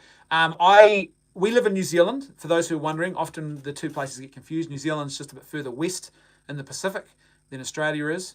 No, I haven't seen Alita yet. All right. I know. I've been so busy. This is what happens when you have 5 kids and you're a married man and you're working your butt off and trying to contribute to the world in a positive way. You don't always have the time you want to sit down and leisurely watch films. So it's unfortunately for me, it's something on my list that I want to watch too, though. But I do travel, Aaron, getting back to your question. I travel and I do speaking work in Australia quite a bit. In fact, I'm going over there in a couple of weeks again, and I'll be back for a week or so in September again. And so when I'm over there, I'm going to sound out a few of my Aussie mates to see what they know about it and see what the plan is. But it'll be interesting to see. Australia has become a bit of a hot destination for filmmaking of late. How are movie theatres doing at Your Way Action Com says, in America, speculators are telling people to sell their stock in the theatre chains and not to invest in them anytime soon. Yeah, that's a good point. That's an interesting question. Where is the future of cinema? Out our way, everyone will be familiar probably with Peter Jackson. I'm sure he lives just... If I got on a plane and flew there, it would take me about 30 minutes to fly to Wellington, and he lives in Wellington. That's his home. And so Peter Jackson is a bit of a legend here in New Zealand. And one of the things that he was working on, and I don't know what stage it's at or what happened to it, but he was working on a project with a few others where basically you would pay a larger fee, but you could rent a digital copy of a brand new release movie. So a movie that had just come to theatres, you could actually watch it on your home theatre. You would have to pay more for it though. And so the idea being that they were talking about responding to this new and growing market of people who have really good home theatre. They don't want to go to the cinema to watch the film. And so what they'll do is they'll get together with a group of friends and they will happily pay a little bit extra, split the fee between them, and they'll watch the movie when it comes out, as soon as it's released, at their own home, in their own home theatre, rather than going to see it at the movies. And so I think we're going to see more and more of that stuff happening. I can't see theatres being the future. It's very much like DVDs and video stores. They have gone as the technology has shifted. However, there is an interesting question, because I noticed now, and you've probably seen this as well, that record players and LPs, vinyl has come back and is coming back in a big way. And often these things can happen with certain technologies. They're not necessarily a total write-off. And I think there is something meritorious about going to the cinema to have a communal experience on a big screen that you just can't do at home. And I suspect the cinema might have a renaissance in future years, even if it sort of falls away in the short term. That just like now we're having a renaissance of vinyl, and we're certainly having one in our house. My father died last year, and I got all his old vinyl. It was given to me, and I finally got around to buying a record player about a week and a half ago, so I could show that to my kids and let them experience vinyl. And they were absolutely fascinated by it. Absolutely fascinated by the concept of a record and a record player. And the one thing I realized that's really good about playing records is the fact that you put the record on, and unlike an MP3 player or like Spotify or something like that, you can't just keep chopping and changing. You have to sit and listen and wait for the thing to play out fully. It's not designed to be instant gratification. And it's really cool, and it's interesting to watch how kids respond to that different medium. So I think theatres could have that same experience, because there is something good about going to a communal space, and also about seeing certainly big blockbuster films with lots of special effects on a big screen and in their full scope that most people can't replicate in their homes. But I think in the short term, yeah, they're going to have trouble, especially the way that home digital releases go. Daniel Wright says, Western civilization and its disappearing Judeo-Christian values has left a vacuum for the swamp-like socialistic ideologies to take hold of. Yeah, well, I tend to agree with that. You won't find any disagreements with me from that. G.K. Chesterton once said, when man stops believing in God, he doesn't believe nothing. He'll believe anything. Still has a need to believe in something. And so that's sort of what's going on at the moment. David Corrington, welcome David, says, just tuned in. Is this video because of Red Letter Media? Yeah, David, yeah, it is. And if you watch the stream, we're going to finish in a few minutes. We'll probably go for another 5 minutes or so and then wrap this up. But if you once the stream's finished, it will appear on my channel for you to rewatch. And if you go back, you'll hear me talking in some detail about Red Letter Media and the time travel prediction they've made, which I think, sadly, is frighteningly prescient. And I look at the evidence they've presented. If you told me this 5 months ago, I would have said, no, that's a crazy fan theory. But based on the evidence they've presented, it's like, oh, I've got that sinking feeling it's true. So if they do it, it's not good. Warren says, I've been boycotting all Star Wars since they broke my heart, ruining Luke Skywalker in such a disgraceful manner.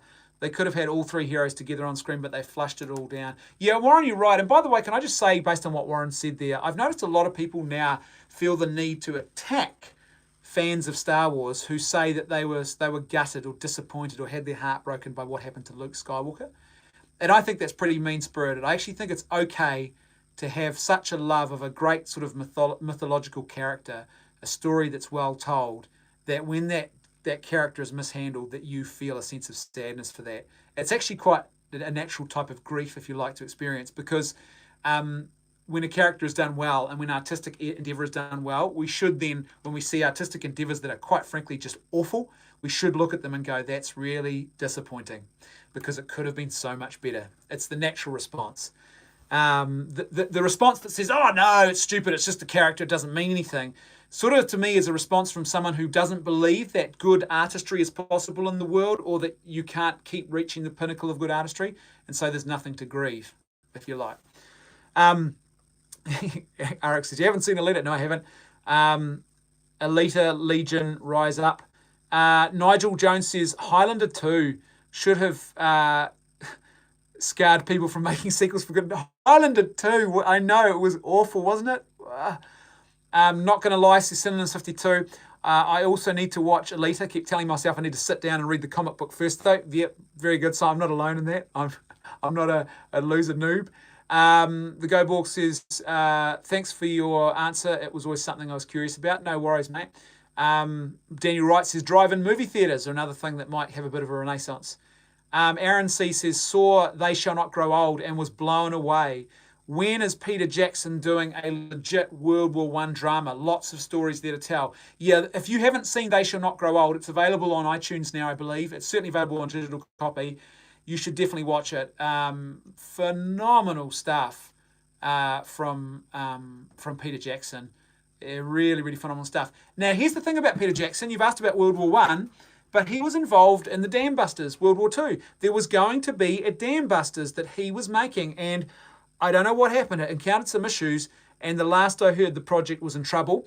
I remember there was a great furor a couple of years ago when they announced that he was going to be making a Dam Busters, his own project version of the Dam Busters movie, and people were, there was already, this was before the whole outrage culture had really taken off, and people were saying, what are they going to do about the name of that dog? Is he going to have the dog with the same name? Because the dog actually, it's a pivotal part of the story, and the dog is a real character, was a real actual dog in real life. But the name is problematic, shall we say. And so the question was, there was lots of people asking this question, what are they going to do about that dog in that film? Okay, Nice Try says they should only make 30 to 50 movies a year. Well, we are getting saturated now with content, and a lot of it is just such rubbish, eh?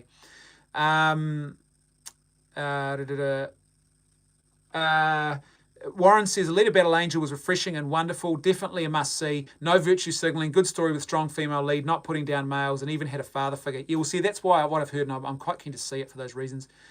My kids are enjoying Atari and Intellivision. No M-rated games there, says Inti Fan. And they play well together. Retro video games are a big thing. Yeah, I agree with that. And I want to introduce my kids to one of those little machines as well. Show them Dig Dug and things like that I grew up on. And they're quite communal. Everyone sits around together and watches what people are doing, and they try and beat each other's scores. We've got a Nintendo Wii, and the only thing we play on that is bowling. And all of us, like all four with controllers, are all used, and everyone, it's quite a family communal sort of thing, eh? The kids love it. Grant says, I get incredibly frustrated with cinemas these days. A room that is basically designed to cut out light and noise, filled with millennials talking and on their phones. Yeah, I agree. Lots of phones on in cinemas. Why? I actually go to my local cinema. We're a small town. We've got a local cinema, and they've got two smaller cinemas that only seat 25. They're more comfortable. The screen's slightly smaller, but you still have a movie experience, and I choose to go to those cinemas rather than the big ones. John 1 verse 1 to 51, KGB, that's very specific, says, except how Vader escaped in his TIE Interceptor. Oh, yeah, that's true. Daniel Wright says, my wife saw The Boy in Me when they ruined Luke Skywalker. Yeah, I think my wife was the same. I guess the challenge for us as men is let's not remain as immature adolescent boys. How do we take that and process that as men and say, yeah, let's live out a good and healthy adult masculinity too, as well as mourning things like the loss of Skywalker. Warren, thank you for the super chat. He says this, yep, they always attack the true fans who grew up with it, and I haven't felt the same since Last Jedi. I actually never thought I'd hate Star Wars. Yeah, for me, I don't really hate Star Wars. I certainly haven't got to that. For me, I'd rather not have that sort of... I can't remember who it was that said it, but someone famous once said that hatred and hating your enemies or hating things is like drinking poison and then hoping that your enemy will die. I'd rather not get into that, but it is disappointing. But the good thing is, I think the beauty of this is we've always got the original stuff to fall back on, and even the prequels, because they've still got enough of George Lucas's creativity in them, despite their flaws, to be, you fall back on that and you go, this was great. You know, the original trilogy definitely is the best. Prequels are a very much a pale comparison, but there's still enough there that you can actually say, you know what, they haven't destroyed all of this, even if what they're producing now is pretty darn average.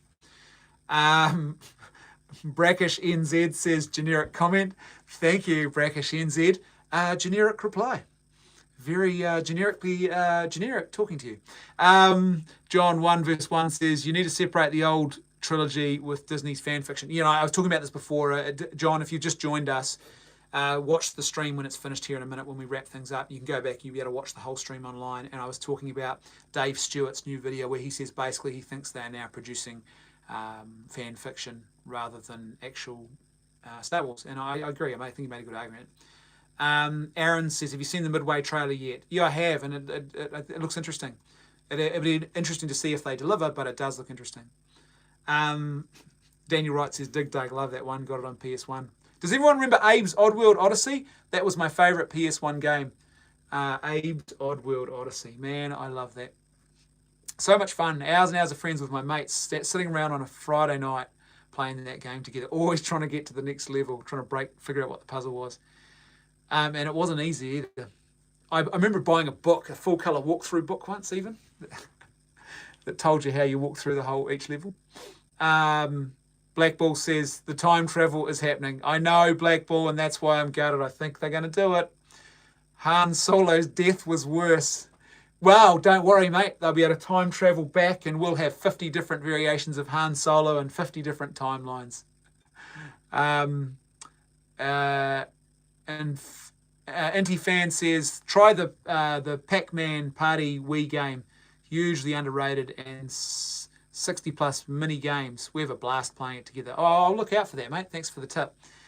Synonyms 52, I do very much enjoy some of the old extended universe, even though they had different writers. George still oversaw all of it.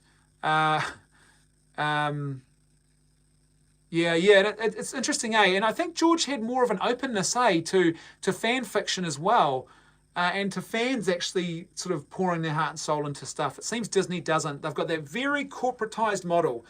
We are the corporation. We own this thing. You are the fans. You are separate. You get your filthy, dirty little hands off our product, whereas George Lucas, you got that sense he understood.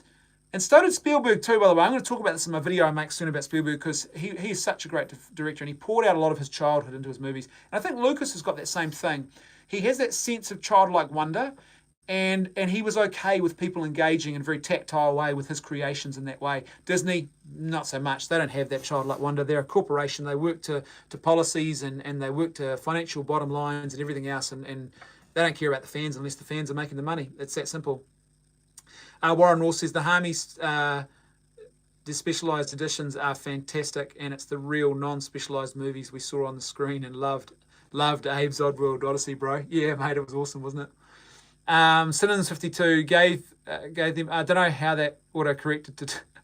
Yeah, that's right. I was wondering what you were saying there, Synonyms 52, where it says George Lucas oversaw all of it. Diabetes, then direction and limitations. Like, why is he talking about diabetes? Has he been watching Rich Evans too much? What he meant to say was gave them direction and limitations. Yeah, because it was his creation, right? Nigel Jones, will fans be disappointed in episode 9 if there's no Vader in it? Well, did you see Red Letter Media's prediction that they think it might be Vader in the gloved hands we see flying that fighter that Rey does the backflip over the top of? And their prediction was maybe that's Darth Vader in that fighter. When I first saw those gloved hands, I thought to myself, no. But I had a little inkling, and I thought, is that Vader? And I thought they wouldn't, would they? Well, you know what? They could, and they're just as crazy. They're just crazy enough to try that too. Ghosts and Goblins was so hard.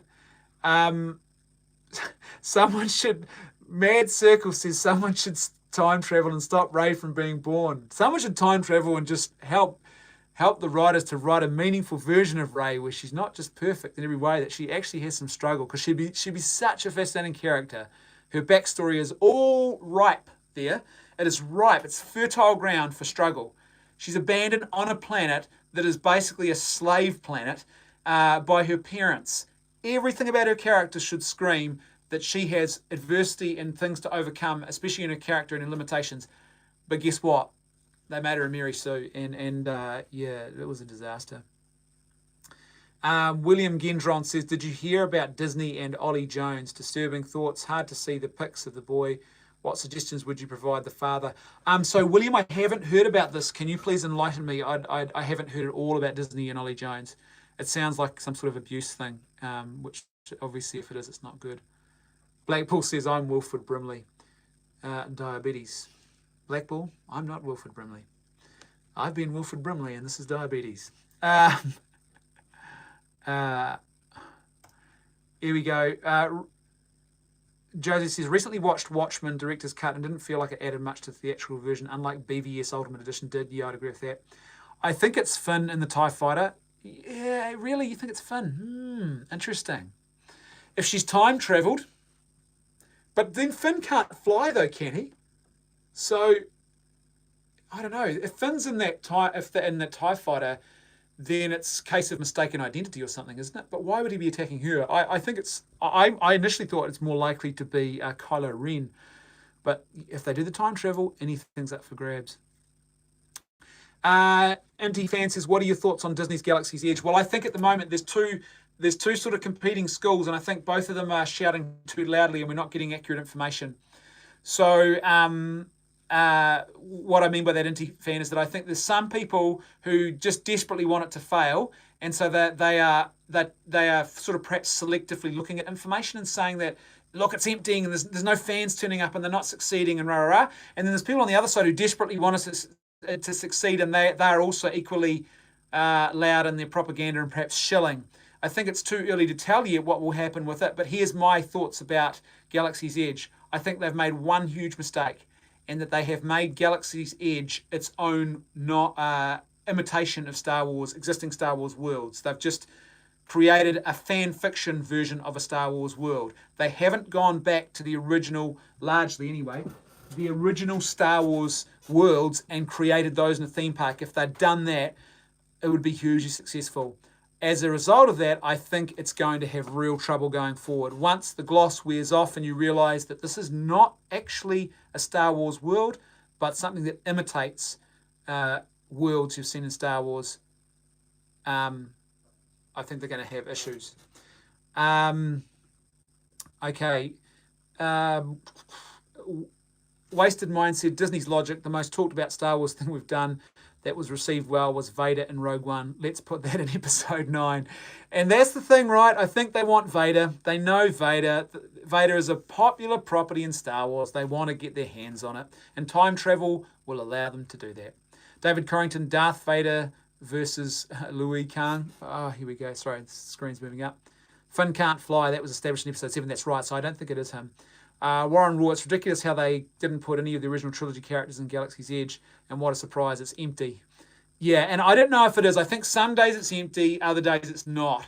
And I think we'll only really know for certain after about 6 months to a year, when we can start seeing what the attendance figures are actually like, what the money... I think it's probably too early to know for certain, but I think it's going to have problems. Mad Circle says, time travel has no place in Star Wars. I agree, Mad Circle. Wasted Mind says, he needed Poe to escape. Yeah, that's right. Aaron C. got thoughts on The Mandalorian possibly overshadowing the Star Wars movies? Yes, and if you want to see my full thoughts on that, watch my video that I made about The Mandalorian panel. And I think that The Mandalorian is looking really, really promising, and I think it has a lot of potential. Warren Raw says, Star Wars Episode 9 doesn't seem to be able to course correct the Last Jedi destruction of the storyline and the mythos. I would agree with that. I can't see how you can fix it now. I think they've gone too far down the rabbit hole. If you dig a huge hole and you jump into that hole, I don't think you can then sort of just turn around and say, right, we'll climb up there somehow and we'll dig deeper and that'll get us up and out of this hole. I don't see how you do it. Even retconning. So people talking about if they retcon this and that, it'll be great. It won't. It'll be like Revenge of the Sith, where you had a flawed movie that was the best of 3 bad movies. But that's not the same thing as a fulfilling storyline and a good movie. William Gendron, the boy died from... Okay, here we go. So the boy... Oh, yes, I did hear about this, William. The boy died from a rare genetic disease and wanted Spider-Man on his tombstone. The boy's father asked Disney for permission. Disney denied it. It did make the New Zealand Herald. You're right. Sorry, I didn't know his name was Ollie Jones. That's why I didn't recognise it straight away. But yeah, I think it's disgraceful, quite frankly. Absolutely despicable. I don't know what the heck Disney are thinking. Forget about PR and marketing. I'm not interested in PR and marketing and how will it look. What will the optics be if we do this? Because that is the wrong way to look at judge your moral actions or your actions. How will this look to people? You should act according to what is good and what is true, and with a sense of bringing something beautiful to the world. And for that little boy and his family, what the heck does it cost Disney to say, go ahead, put him on your tombstone? Go for it. Why not? It would have been a beautiful little gesture that would have shown a genuine sense of compassion, kindness, and basic human solidarity. But they didn't do it.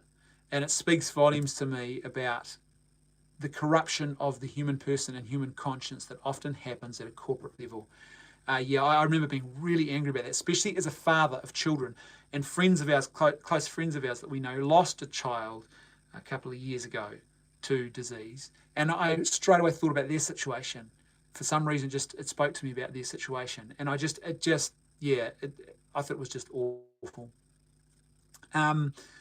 Mad Circle says, been watching a lot of Jonathan Peugeot since your vid. I think Jonathan Peugeot will be pretty happy to hear that. And it's good. I enjoy Jonathan Peugeot. I always find him interesting. Lots to say about stuff that I find interesting. Aaron C says, going to bet Galaxy's Edge, the Mandalorian content. You're going to bet Galaxy's Edge gets the Mandalorian content ASAP. Wouldn't be surprised if they even shoot episodes at Galaxy's Edge. Josie says, unlike yourself, I actually thought Thor Ragnarok was really bad, especially with how much the comedy bogged down the storytelling. I don't know what it is. Maybe that's just me. I like Taika Waititi. He's a fellow Kiwi. I love, my wife and I are huge fans of Flight of the Conchords. There's a particular style of Kiwi humour that we do here, and that's very much it. You know, and he inserted himself into it, and he did that. Hunt for the Wilder People, if you haven't seen Hunt for the Wilder People, he directed that as well, based on a famous New Zealand book by a guy called Barry Crump, who was a bushman and a hunter, real sort of blokey bloke, but he wrote a series of books, and one of them was called Wild Pork and Watercress, and Hunt for the Wilder People was based on that book. And Taika Waititi, he plays the minister in that movie. It's the same style of humour. He does that whole, oh, g'day guys, I'm Korg. And he's got that, there's a real Kiwi mannerism about it. So maybe that's why it appealed to me more. My kids really loved it. I loved it. Yeah, I actually liked Thor Ragnarok. Mad Circle says, there's a theory about Rey being a Knight of Ren spy for Snoke since the beginning. Yeah, I don't think so. And if they did, it would be such bad retconning. How could you make that work without everyone going, this is absurd? Where were the previous setups for this? And that's the danger here. And I think this is what J.J. Abrams might be trying to do. Say, oh my gosh, we've made a mess. How do I fix it? And he'll go, right, here's some desired outcomes I have. How do I just make them happen in this next movie? And what will happen is everyone will go, where was the setup for those outcomes that you've created in this film? Without the setup, it won't work.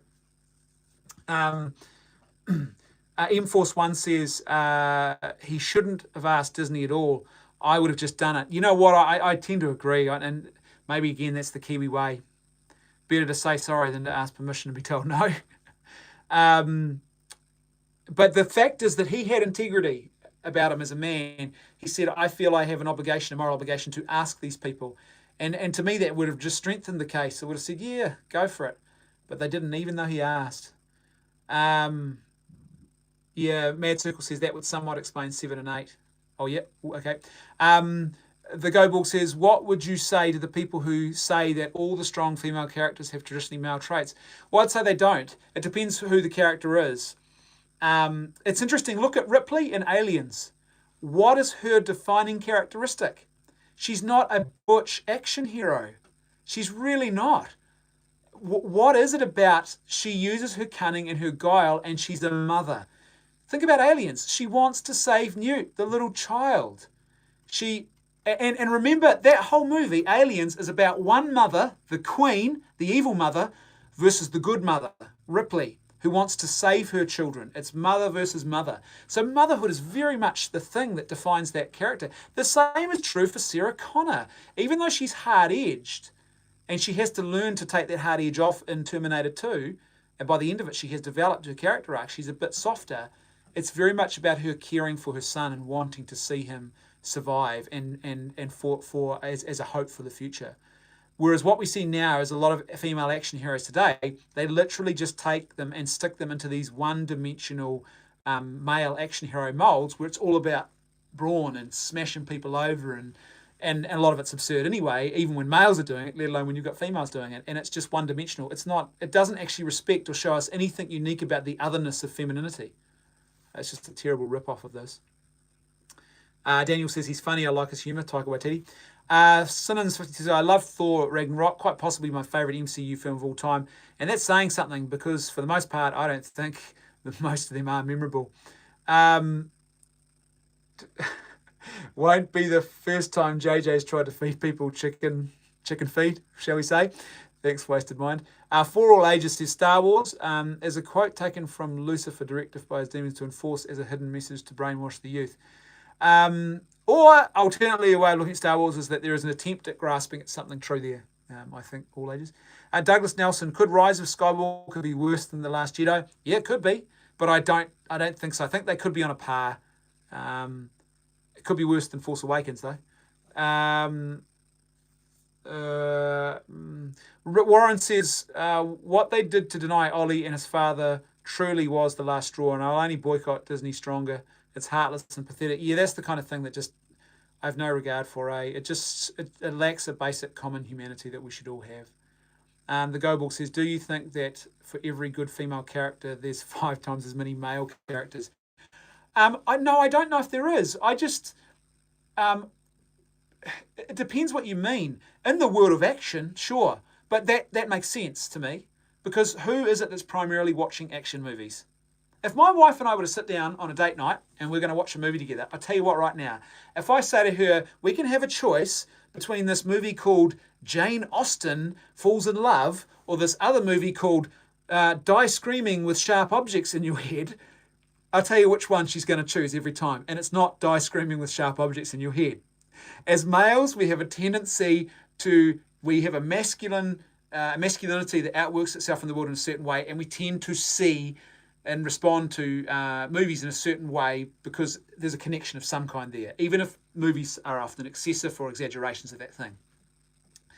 And so in the action hero genre, it is not surprising to see more male action leads because more males will watch those and want to watch those movies, and so it would make sense that you would see that. It's sort of a reflection of something that happens in the real world.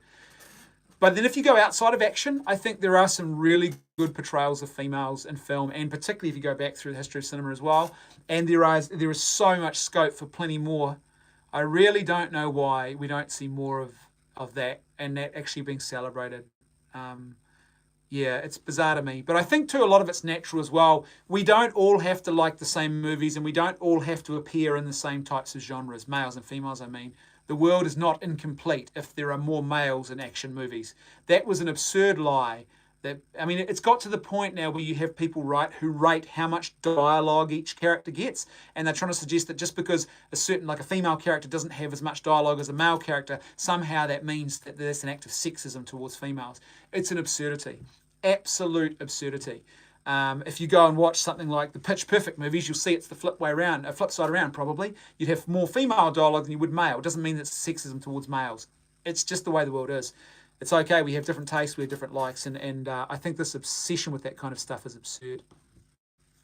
How the heck did Ray fix their lightsaber, says Mad Circle.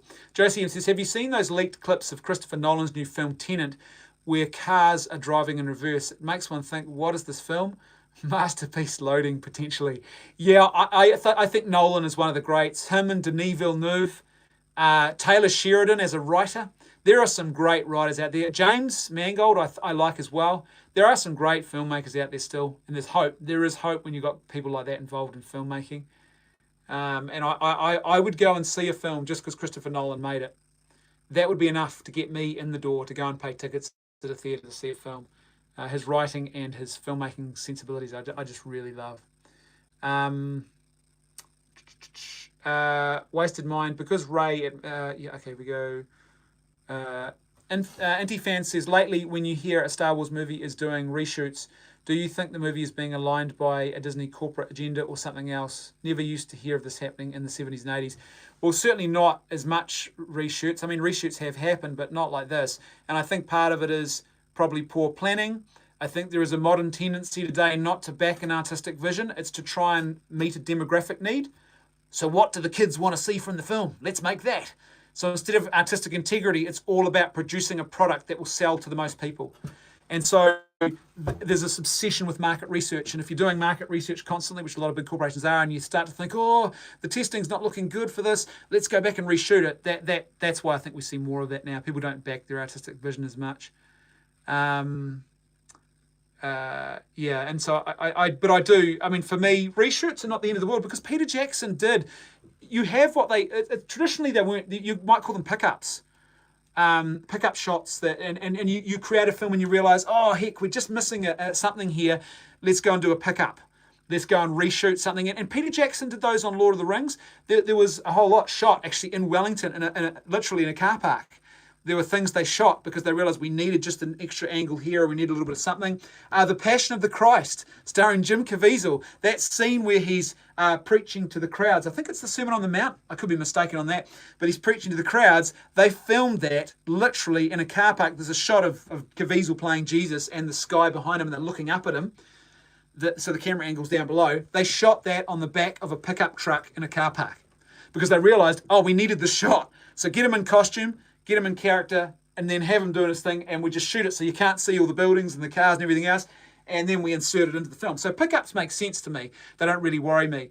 But major reshoots and directors falling off projects and actors not wanting to do it like James Bond and then suddenly wanting to do it and things like that, I think are a little bit more concerning.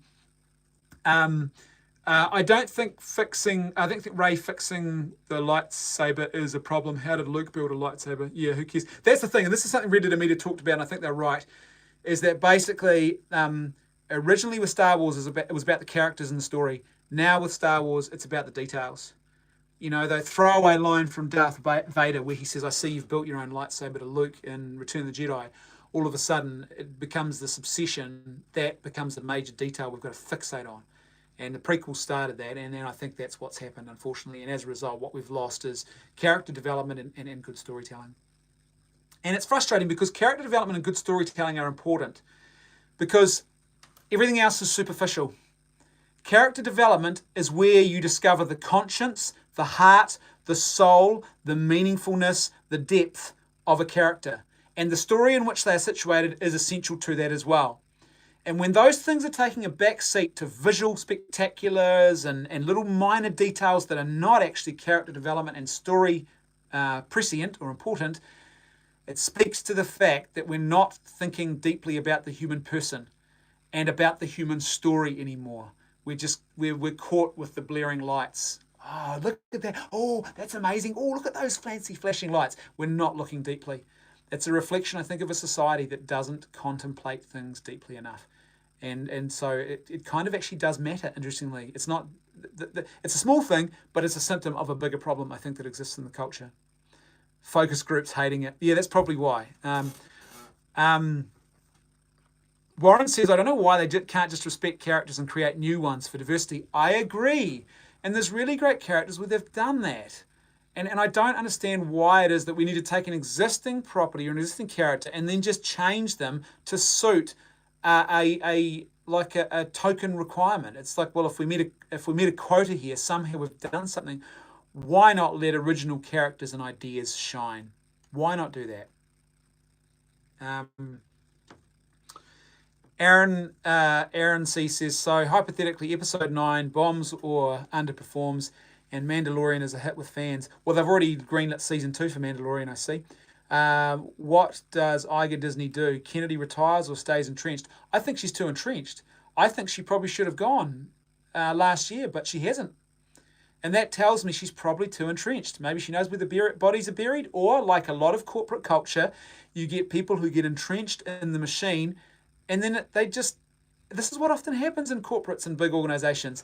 No one is sort of looking outside from outside in to see what the flaws are. They're in the bubble. They're inside the bubble. They convince themselves that, oh no, it was just a blip. Solo was just a blip.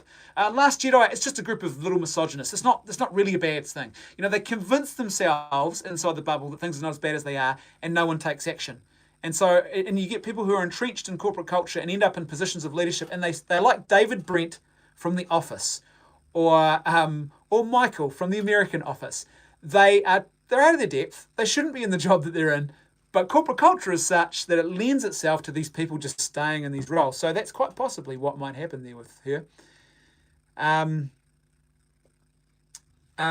Douglas Nelson says, isn't it too late to give Rey a story? I mean, it's the third film and they never gave her a story. I agree. But she has a story. She has the beginnings of a story, the guts of it, the middle bit's missing.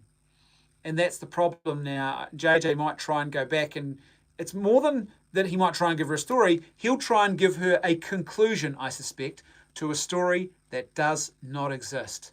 So she's got the beginnings. She's dropped off on a slave planet, effectively sold into slavery. That's your jumping off point. Everything's missing from there. She becomes a Mary Sue who acts with perfect virtue, who does not act like someone who's in that context. who doesn't have to be trained, who trains the trainers, and then along comes JJ, and he will try and give a conclusion to that.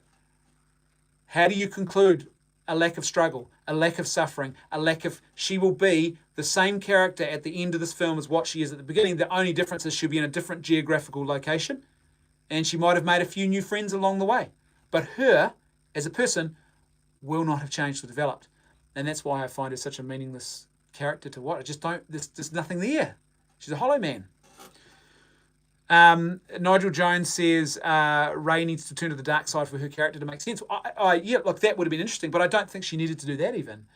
It would have actually made sense if Ray had been very tempted to the dark side because of her background and her upbringing. Her parents abandoned her. As a child, she should be really cynical about the world because of that. That's what happens to people in the real world, and we all know that. If you're abandoned as a child, you don't go, oh, wow, sunshine and roses. It's not what happens. And it certainly doesn't happen when you are raised by slave traders on a slave planet. You become hardened, cynical, dog eat dog. And so she should have been really tempted to turn to the dark side. And in fact, possibly maybe gone over, I don't know. So maybe you're right in that regard, Nigel. But they didn't do any of that, right? There's none of that. It's all missing. So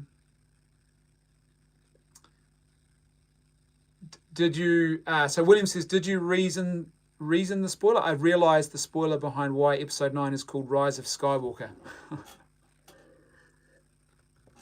Or the rehash of Skywalker. We need some Lucas spice. Let's go back in time and plead with George not to sell. Yeah, it's interesting, eh? It's clear that George Lucas got a bit burnt by the prequel, the disappointment amongst the fan base of the prequels. But I think he also was over it a little bit. I think he's older in years, and I don't think he wanted to commit himself to another trilogy, because if he had done that, I think he knew what would have been involved. Even though I don't think he did a good job of the prequels, I respect the fact he tried to do something different, and there's no doubt he poured a lot of years and effort and energy into that. And I get the feeling he's now an older man who goes, I don't have another trilogy in me. I don't want to spend all my years toiling away over something like this when I could spend it with my kids who are now a lot older, right? I think that's probably one of the big reasons for him.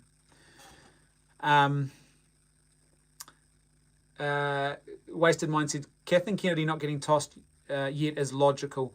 No one wants to come in and take over Lucasfilm with episode 9 looming. Yeah, I think that's probably part of it too.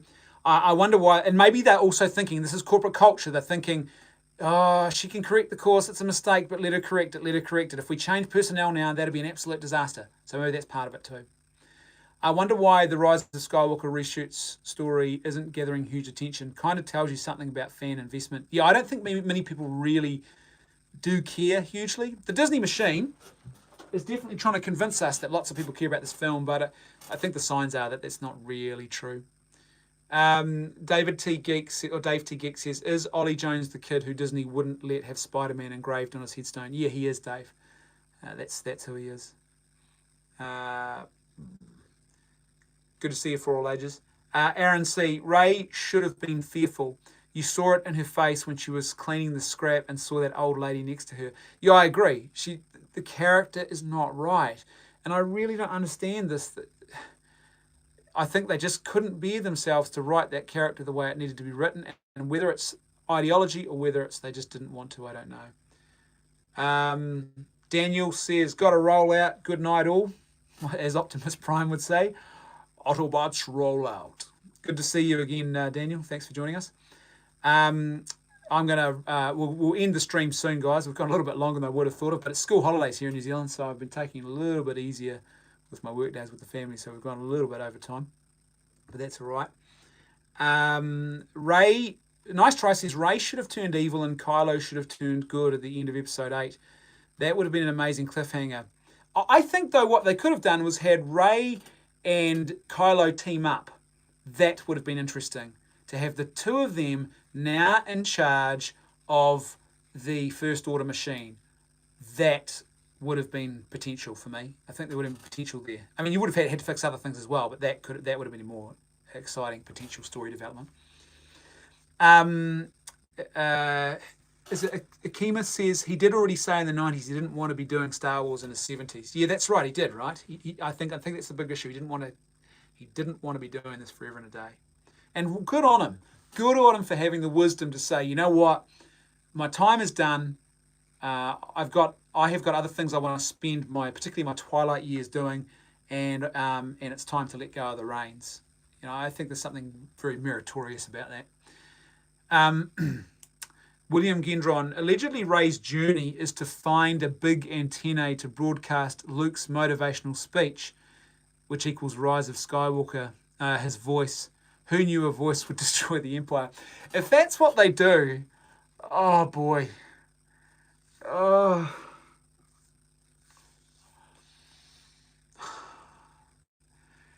Yeah. Like, it won't make any sense. Think about it. I broadcast the special message from Luke Skywalker, who kind of has been forgotten about already by the galaxy, who everyone thinks has abandoned them, and who doesn't seem to be that pivotal a character in this new world at all. And then you broadcast the message from that guy and everyone goes, yes, we must rise up and fight. Why? Why? Yeah, it would be terrible. But hey, I wouldn't put it past them to try. Douglas Nelson says, Rey turning to the dark side in Last Jedi would have been interesting, but it would not have saved the film. Yeah, I agree. You would have needed more Douglas. That's what I was saying before. The film's ultimate sin was the character assassination of Luke. Yep. Yeah, I agree. It was just, and it's so childish and puerile too, why they did it. Because we can. Look at us in the sandpit with the toys. Here's your favourite little action hero. I pulled his head off. Ooh. Subversion. Aaron C says, rumor is Rey dies Obi-Wan style and Kylo goes Sith, not Palpatine possessed, and ends up ruling alone. Well, we can only hope something interesting like that would happen. Anti-Fan says, did you ever spend time with the Star Wars Expanded Universe books, Knights of the Old Republic games, etc.? I've got Knights of the Old Republic on my iPad. I don't, as I said, I'm a married father of 5, so I don't have huge time for video games anymore, unless I'm sitting down with my kids to have a bit of good old family leisure time. But yeah, it's on there. And I have the Thrawn trilogy sitting, all 3 of the books sitting on my bedside table. I started the first one. I've got so many books. The pile of books on my bedside table to read is, I don't know how I can demonstrate this, but it's literally like that high. It sits higher than the head of the bed now. And there's 2 piles, and the Thrawn trilogy is in there as well. No one's ever really gone. Maybe that's the message that Luke Skywalker is going to broadcast. Hey folks out there in the universe, it's Luke Skywalker coming at you with your favourite hits. And today on Classic Force FM, remember this little piece of wisdom. No one's ever really gone. Right, let's hear that classic hit, that all-time favourite love song of yours, Toto. No, by Toto, let's hear Africa. Right, what a disaster that would be. The whole trilogy, nice try says, the whole trilogy seemed like it was going to be unravelling the Force vision Maz Kanata had, and then they never went back to it. Yeah, it's interesting, eh? That's true, and I think this is JJ set up stuff which Johnson didn't. Spaceballs is better than episode 7 and 8.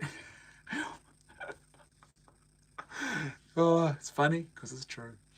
Wasted Mind says, so Rian Johnson is Dark Helmet playing with his dolls.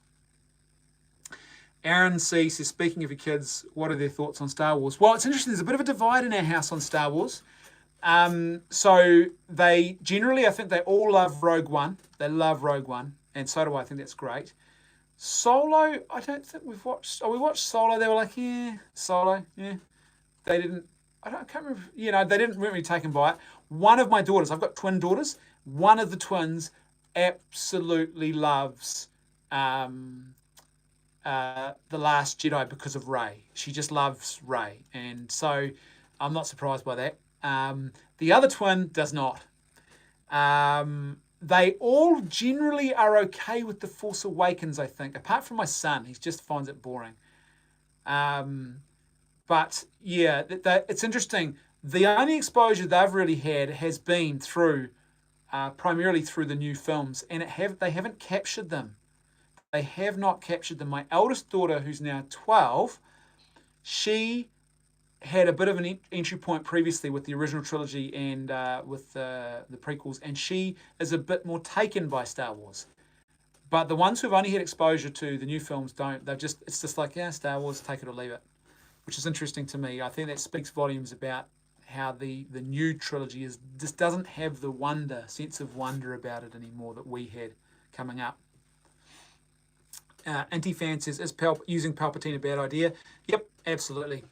Sean says, oh, thank you, Sean, for the super chat. I really appreciate that. Just want to say hi, like a lot of your values and views. Thanks, Sean. That's very kind of you to say. And I welcome everyone on this channel, as those who are regulars know, wherever you're coming from. I'm a man of faith. I'm a man of the resurrection, Christian believer. But I welcome everyone. And I think it's good. You know, diversity and thought and everything else is great. As long as we're civil and charitable and we can think deeply and don't just swim around the shallow end of the pool, the more the merrier, I say. But very kind of you to say, Sean, and thank you for the super chat. Last couple of comments before we close out. Garrett Marks says, Dark Force Rising had a brilliant reasoning for why droids are so popular in the Star Wars franchise. Nazrul Safri Pajo, sorry if I'm saying that name wrong, mate. Star Wars Pass Return of the Jedi is a good example why you shouldn't fix what is not broken and just to milk the cash cow to the max. Stop rebooting stuff. Yeah, well said, mate. Using a quote from episode 8, no one's really gone. For episode 9's advertising is kind of a spit in the face. Feels like they're not really trying to fix it. Yeah, I think so too. No one's ever really gone. Aaron says, good day there. Good night from Seattle. Guys, I think that's me. Just don't forget, before I finish up, if you enjoy the live stream, thank you to everyone who gave a super chat. If you want to put a tip in the tip jar, there's a link for PayPal down below. Every couple of bucks helps. And that way Google doesn't take any of a percentage off the top of it. PayPal takes a little bit, but it's not as much. But thanks, guys. And the weekly live stream is back. With the current adpocalypse, things are a bit dicier on the channel. So I'm trying to juggle everything with work and paying the mortgage and feeding the family and still keeping weekly content and the live streams coming. But at this stage, with your support, we can keep doing that. So thank you very, very much. You guys are awesome. As soon as this live stream is over in just a second, it will be uploaded, and if you've missed any of the first part, you came in late, you can go back and watch the rest of it as per usual. Other than that, I will see you next week on either the weekly video or the weekly live stream. You guys are awesome. Thanks for tuning in. See you next time.